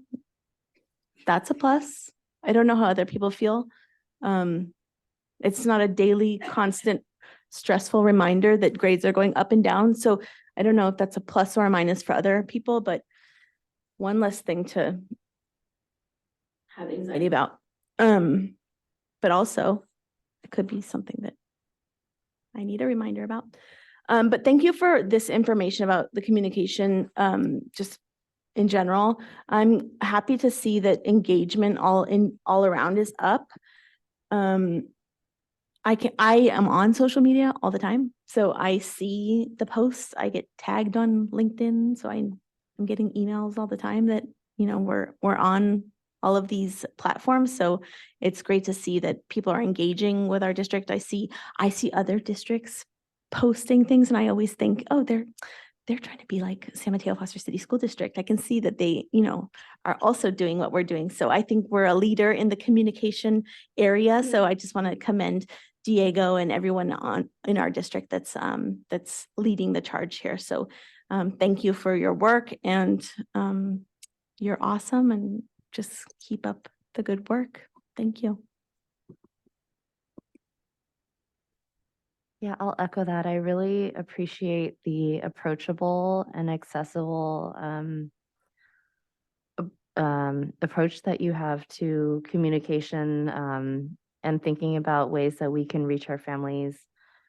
And you just, I've just seen a really big improvement from the time that we started in the district. So I'm sure a lot of that has to do with you and your team. So thank you so much. I want to say thank you, Diego, for putting this presentation together. It is very well done. Just sitting here watching the presentation, I have signed into several of your channels so that I can now follow and be informed about a lot of the communications that are going on without me having to initiate it. They will come to me. Thank you. This is great. I Thank just you so want to say much. I'm not ready for TikTok, so don't do that yet.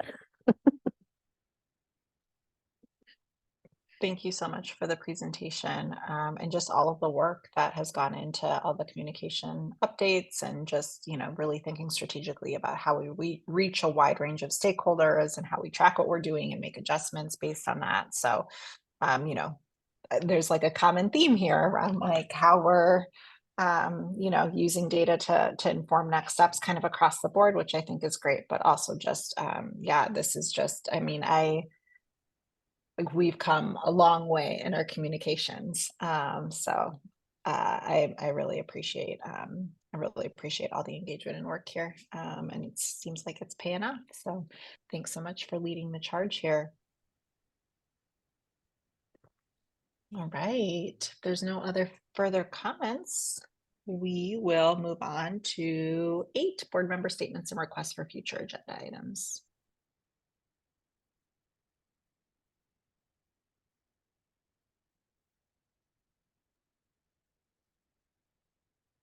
Anything? No?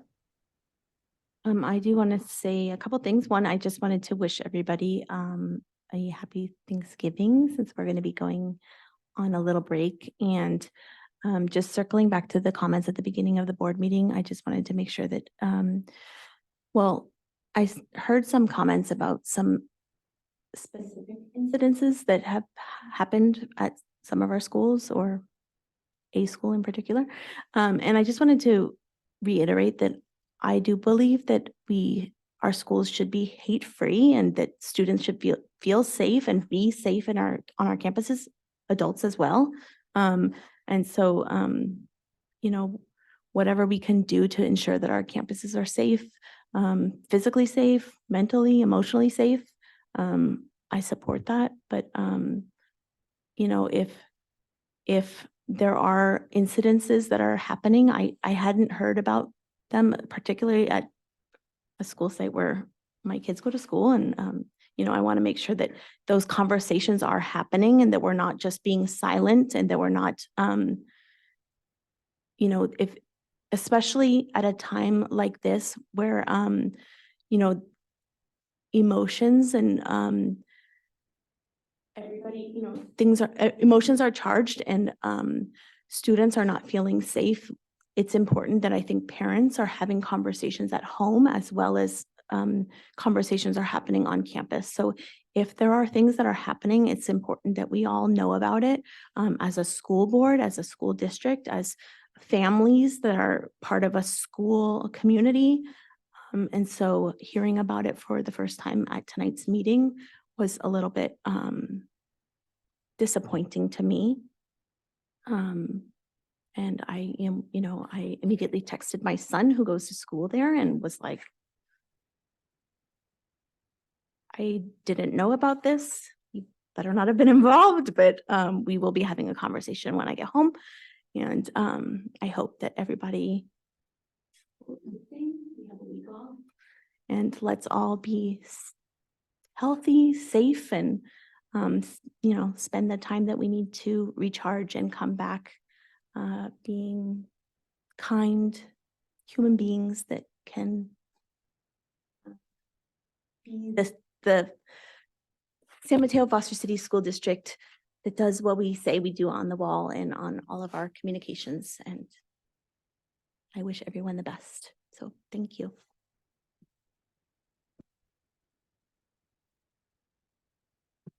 Thank you. That was really well said. I think that something that we as people struggle with is separating people from entities or groups that they're part of, right? And so separate, there's so much overlap. And so I think that it's really important to talk about the difference between criticizing structures and governments and organizations and kind of tarring people that belong to those groups or organizations with the same brush and with a broad brush. And I do thank all of the speakers who came here tonight to share their experiences and the things that they had heard that have happened in this community, and they're not okay. And so those things are not okay. Separately, I wanted to for requests for future agenda items, I wanted to check in about I think we were going to have a collaboration or meeting with the various cities, San Mateo and Foster City. And so I just want to check in on that for next time.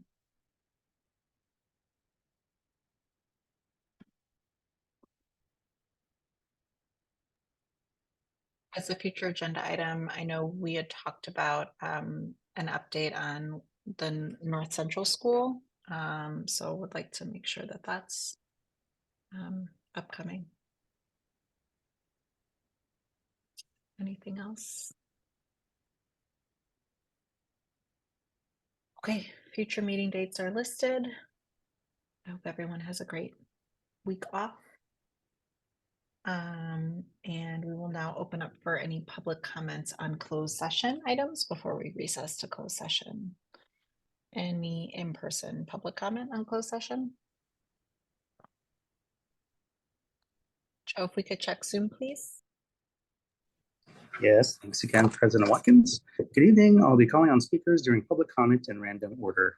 To our attendees, if you would like to speak, please use the raise hand feature on the Zoom meeting platform now. Attendees that have called in can dial *9 to raise your hand. Excuse me. And speakers will have 3 minutes to give their remarks. Once time is expired, we will move to the next speaker. Again, I'll pause a moment for any raised hands.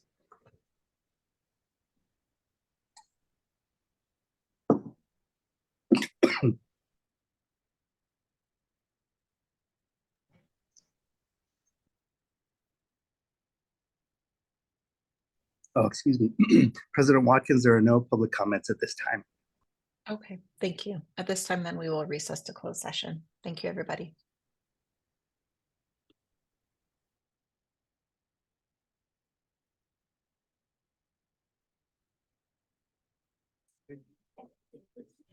I'm sorry, President Watkins, one hand just went up. Will you entertain that?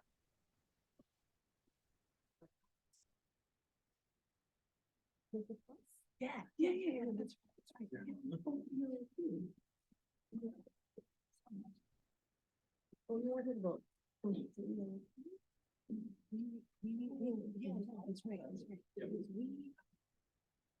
Students coming to us, like special needs. Yeah, I don't hard. I think I can talk to them because yeah, sure. We work with kids on like, you know, maybe. We can read that. Or we don't, but we can actually come to the school.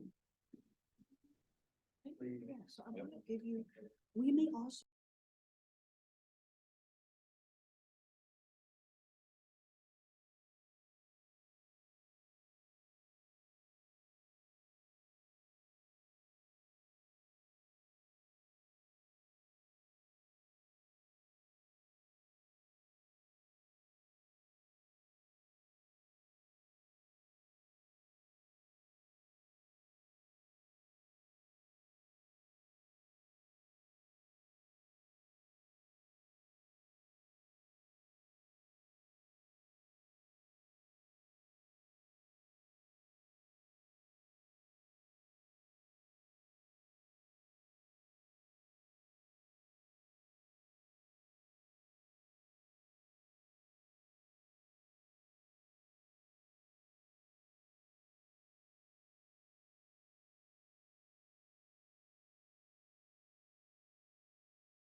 is the rest of the board coming in, or am I good to?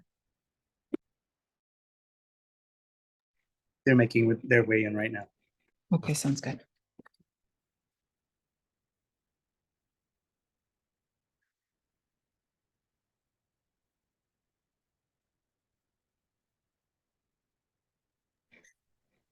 Okay, I'm gonna unmute and we'll be live on Zoom.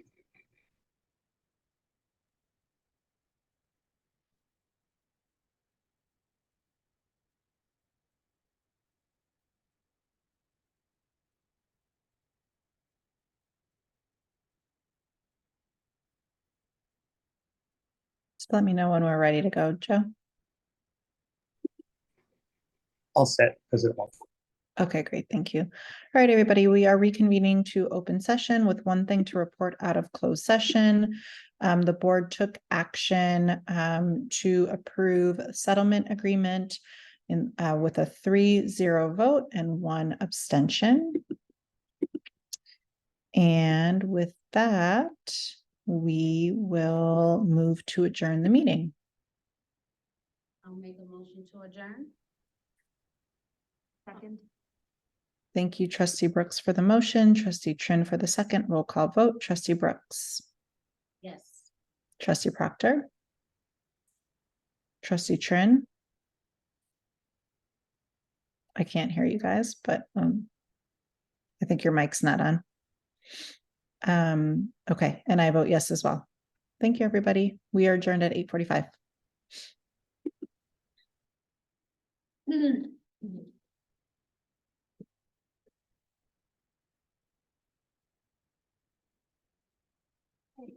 Happy Thanksgiving, everybody. Happy Thanksgiving. Happy.